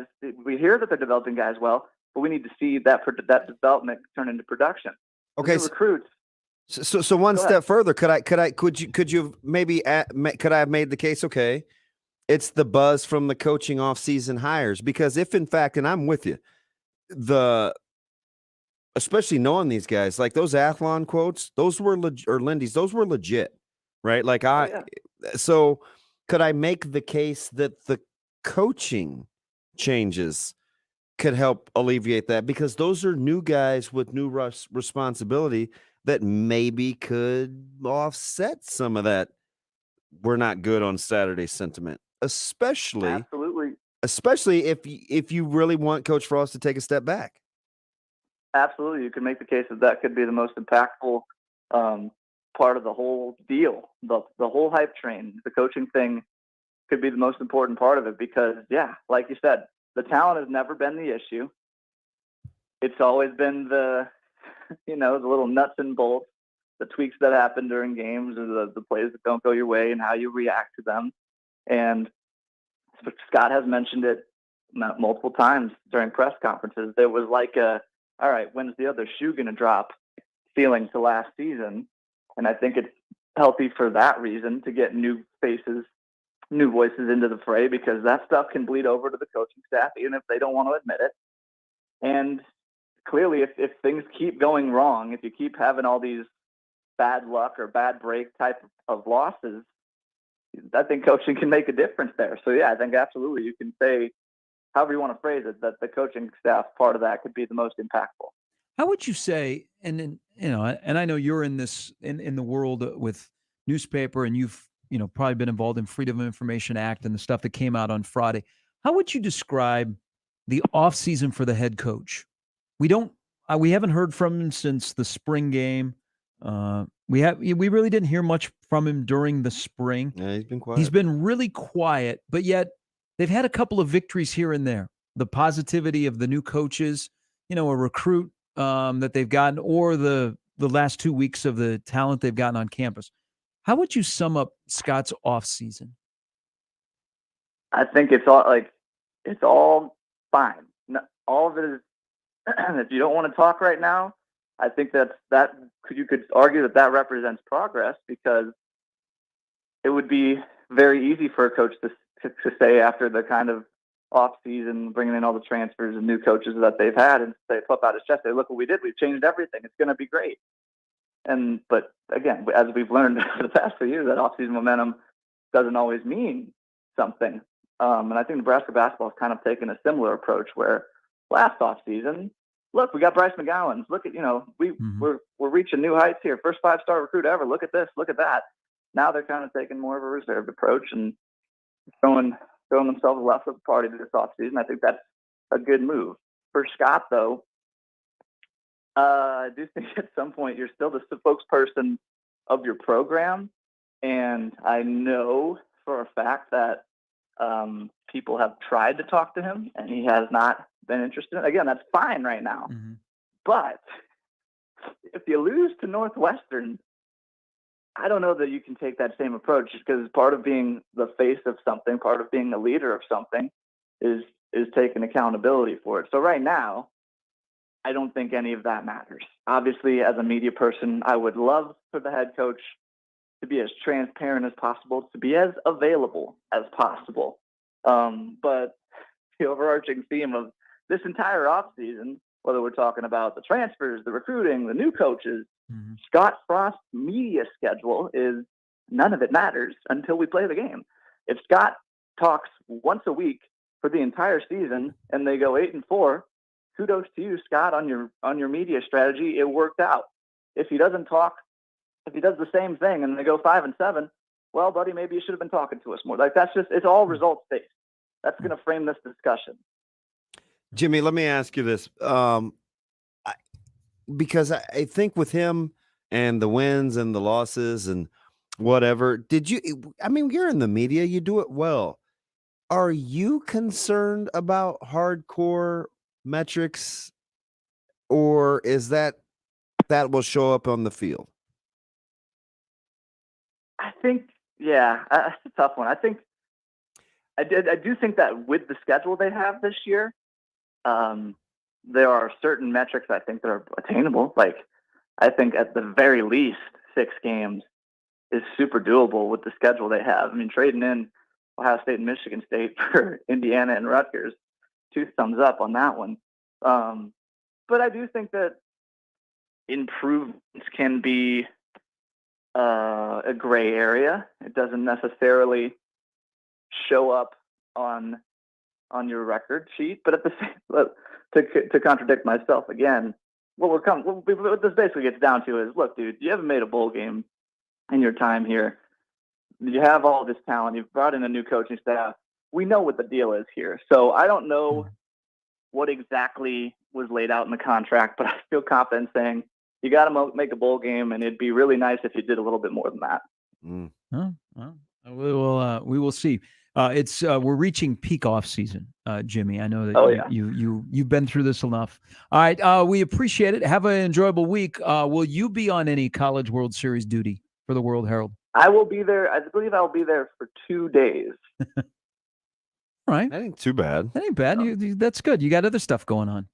I got a well. I'm running Sam McEwen, my boss, is calling it counter programming. Him and I are doing recruiting and basketball stuff and whatever else. Bryce gets drafted next week, that sort of thing. Hey, it's funny. We act like the draft snuck up on us, and I told Sharpie we were talking about metrics for coaches, and I'm like, all this talk about Frost, I know it dominates headlines because it's football, but Coach Hoiberg has it much tougher. Oh yeah, I mean that's a whole nother segment, boys. There's a lot to talk about there. Save that for next week. We'll dive into some hoops next week. We'll do it. All right, thanks, Jimmy. You and I, on We Got a Podcast, we would love to have the head coach on to speak with us Just you and I. I think I don't know if it's a strategy, but it's if he doesn't speak, if the next, and I know he appeared on his radio show, if the head coach of the University of Nebraska football program doesn't speak again publicly until either the Big Ten media days or if Nebraska's media session to start camp goes before that, I think I'm okay with that strategy because everything is about lowering the temp and keeping the discussion off of him and just letting the offseason marinate. Yeah, I Not think adding either I any think good it or goes, bad for it. I think it goes back to what I was saying in the first hour, and that's not just because of what I said it, because I kind of heard Jimmy say it too. It's results. There's not much he can say, and in his defense, he knows that a lot of the fan base doesn't want to hear it anyway. He could say anything, and we're still going to be like, wait and see. So what difference does it make how much he talks in the meantime? I don't think any. And he doesn't want to waste his time. Why just give more fodder? I mean, I guess you could give like a quick state of the union or whatever what you're looking forward to, but I mean, we've drummed this whole thing down into results in what he says. And I think he knows that. I kind of liken it to they're not listening to me anyway. And I wouldn't talk if I felt like that, which I often have. I don't say anything. Okay. Because he didn't talk a lot during spring. Oh, he's been extremely quiet. Yeah, and they didn't want to have a statewide tour. Yeah. They came and went. Yeah, they didn't want to have that this year. So it's the lowering of the temperature, which I think in this case is appropriate. Some people might be upset that he hasn't talked or they want him to talk, but I don't think he speaks publicly until Big Ten media days or if Nebraska has their media day before then. I think that's the next Big time. Ten media days is before camp opens up, unless he would, and if he did a week before, it'd be right around the same time. Yeah. So that'll be the next time I think he speaks publicly. Yeah, it'll be close. All right, Rashad Phillips is going to join us before the hour is over. We'll get a little preview of Game 5 tonight of the NBA Finals. Don't forget, College World Series has a Greg Sankey feel to it. 6 of the 8 teams are in. Either Auburn, Oregon State, Stanford, or UConn. They are the next to get here. Looks like the Friday slate is already set. And then once the games are over today, we should get start times and all of that good stuff. 9:32, Sharp and Betting in the Morning with Shane on 1620 The Zone.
We'll talk NBA in just a moment. I guess the USFL season is coming to an end. I watched it the first weekend, and then other sports got in the way.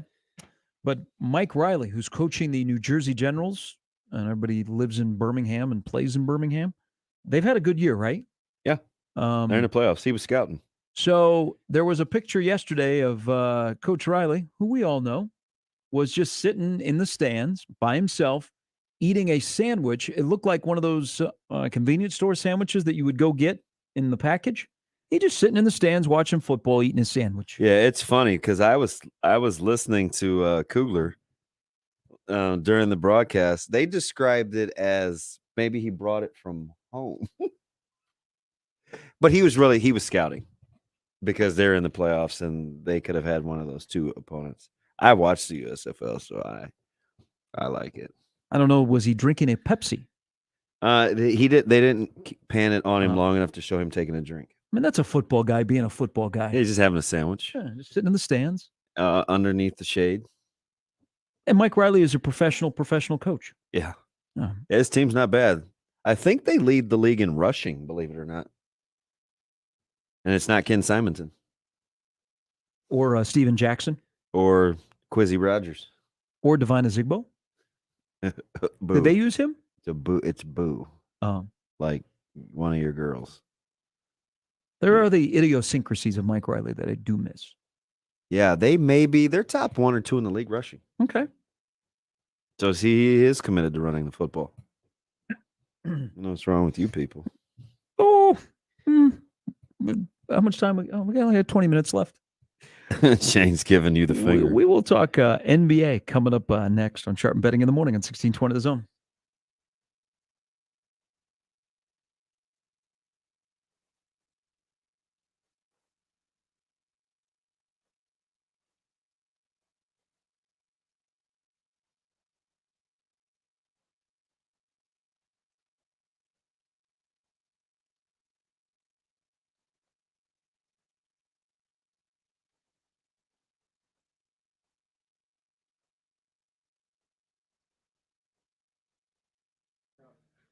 $42 degrees, taking good care of me, helping me create better days. I'm just feeling good. The L-carnitine, CLAs, the cognitives, the salves too. That's kind of been the lifesaver lately. Trying to be more active as the weather's a little warm. Sometimes I get a little achy. Unscented too. I can go with the roll-on, which is really easy and quick when I'm like in a hurry, or the salve, which I keep right in the side car door. Either way, 42 degrees, helping me create better days. So many different locations, clean, friendly, super knowledgeable sales staff. That's the key, right? You got questions? They have answers. It's not just a me thing, too. It's just how they do business. Really good at what they do. And remember, folks, you just have to be willing to ask the questions. They got different things for different people. So go unprepared. That's part of it. Let the sales staff show off. Really good at what they do. A lot of great locations. It's 42 degrees right by your mom's house.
All right, just a little warning here. If you're a hoop head, you're about to be on overload because we welcome in author, scout, basketball guy, Rashad Phillips back to Sharpen Betting in the Morning in Omaha.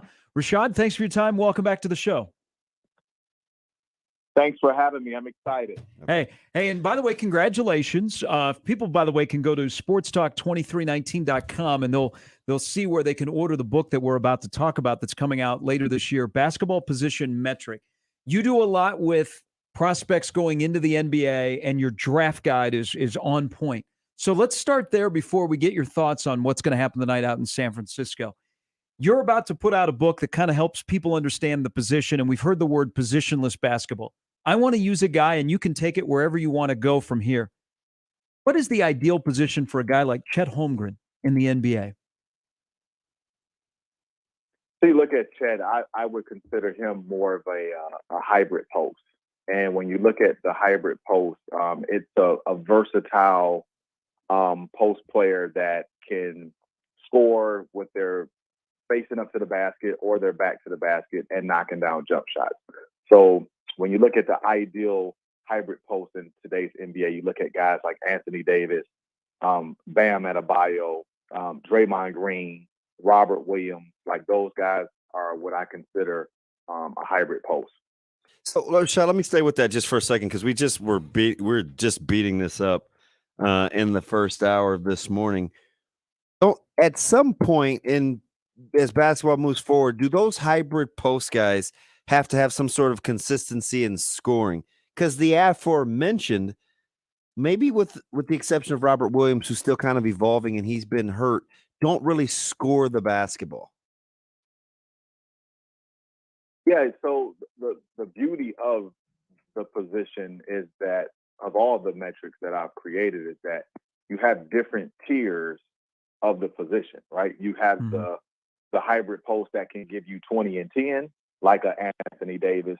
You have the hybrid post that can kind of give you, 16 and 9, like a Bam Adebayo. Then you have the Draymond Green type of hybrid post that kind of gives you a little bit of everything. And then you have more of a defensive anchor type of hybrid post, like a Robert Williams. So it's different shades of the position, just depending on the player. Now let's dive a little bit into the draft here. You're Orlando. You live in Orlando. You're the general manager. Yep. You're about to make the call. What is the pick that you believe will help Orlando get to where they want to go, that you are confident that his ability with where Orlando needs, and in today's NBA, he will be a star? So obviously there's two choices. I mean, for me, I really personally love what Paolo brings to the table. I just think that he is what I would call a dual forward. His versatility from the wing, his ability to rebound, to defend, to score, and just be a really good glue guy. Kind of reminds me of a scoring version of Scotty Barnes and what Scotty Barnes brought to the table for the Toronto Raptors. But I do think that the Orlando Magic will take Jabari Smith with the number 1 pick. And he is a sensational scorer. I believe right off the bat, he's going to be an 18, 19-point scorer. His ability to get his own shot, to create space at 16 and to knock down jumpers, I think is going to serve well for the city of Orlando.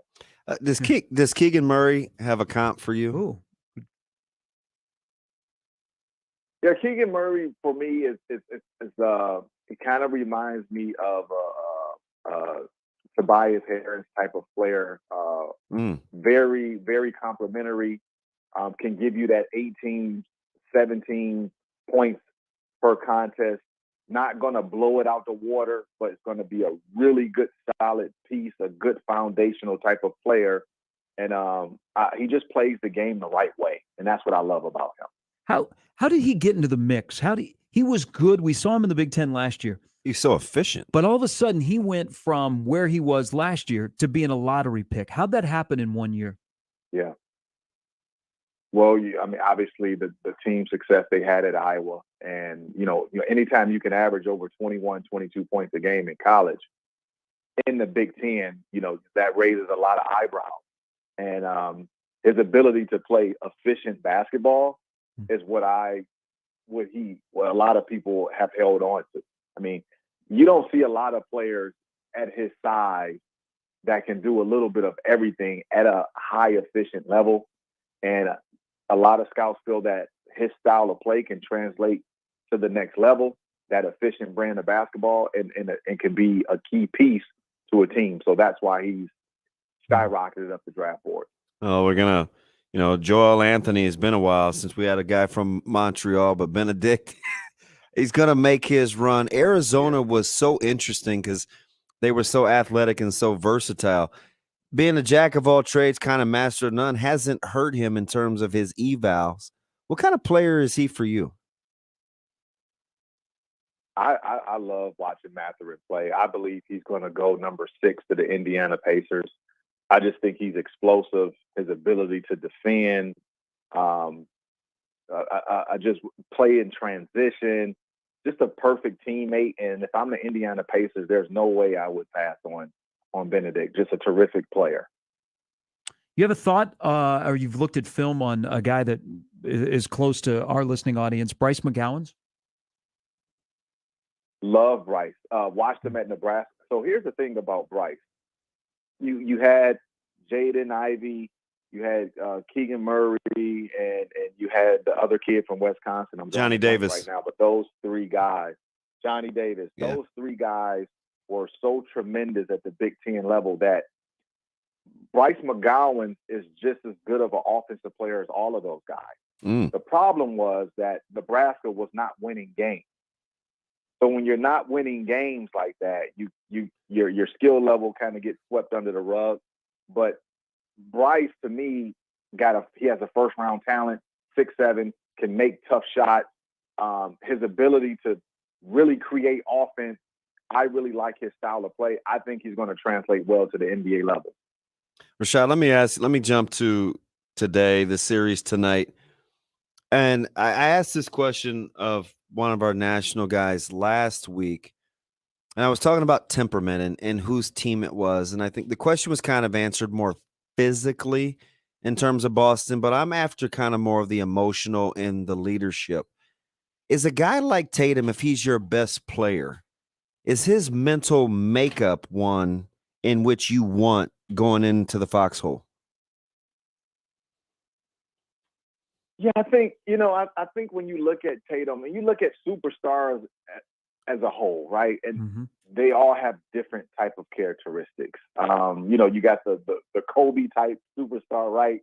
That's going to demand more of his teammates. You got the Michael Jordan that kind of have that, the Isaiah Thomas, and then you got the Tim Duncan type of leadership, and then you have the Chris Paul type of leadership, and then you got different ways of players, how they lead. So a lot of us, we don't really know what Tatum is saying in the locker room behind closed doors or in the huddles.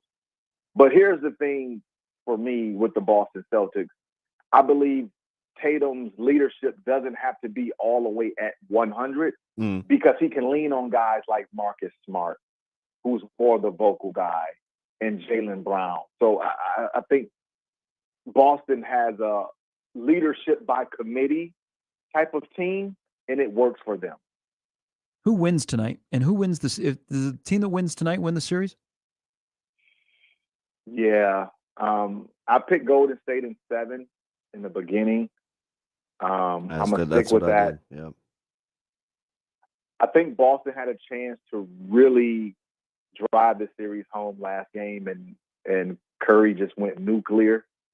I think Golden State wins tonight. They go back to Boston. Boston wins in Boston, and they come back in Golden State, and it'll be an ugly one, but Golden State wins in 7. So that's how I see it. Let me get you out of here on this, Rashad, because I got to stretch you because I think you know a lot about him. I'm an ACC guy, but I'm a Carolina guy. But of course, I have to pay attention to Duke. How good is AJ Griffin? He's really good, man. I think. He could be a lottery pick, and he's going to be one of those. I keep hearing that. Get to see. It doesn't doesn't seem like it. Well, anytime you go to Duke, right, you have to almost turn down the level of your own individual skill set. That's true. I did watch Brandon Ingram. Yeah. You see? Yeah. So I think he kind of falls under that, where guys that go to Duke, they turn down their individual talent in order to mesh with the rest of the talent that's there. And that's a good thing. So they become better as they get to the pros, and you get to see more a la Brandon Ingram once they get to the professional level. I think AJ fits in that same criteria. Oh, that's a great point. Rashad, we appreciate it. Good luck on the book. And I know you put a ton of work, as you always do, into the draft, and it'll be here before you know it once the NBA Finals are over. I just know hashtag Talk Soon needs to be on a T-shirt. Talk Soon, that's the best. Yeah, we're going to get that done. Hey, we appreciate it, Rashad. Talk soon. All right, appreciate it. That's Rashad Phillips. You can follow him on Twitter at RP3 Natural. Good stuff there. Game 5 tonight, 3.5-point favorite is Golden State. What say you? Doesn't seem like enough. Hammer Golden State. By the way, ironically, not in Oakland anymore. They're over in San Francisco. MC Hammer. Oh, man. Baggy pants and all. So we're both on Golden State 3.5 tonight. Yes. All right. We will discuss tomorrow morning. Which means everybody should take the Boston Celtics. Steph Curry go the overs on threes again. I'm going to live and die on that one. Yeah, I haven't gotten into the props. I got to take a look, see what you got. All right, we'll discuss Game 5 tomorrow morning, and the College World Series field will be set. We'll pick our favorite. We'll pick our hate. And you'll pick your nose. I haven't done that in a long time. Good, you're an adult. For Mike Farron, for Jimmy Watkins, for Rashad Phillips. For that guy, I guess it's not what you would do. No. Okay. I'm Gary. There's Shane. Shane tomorrow will share his Jurassic Park story with all of you. And we return tomorrow at 6 on 1620 The Zone.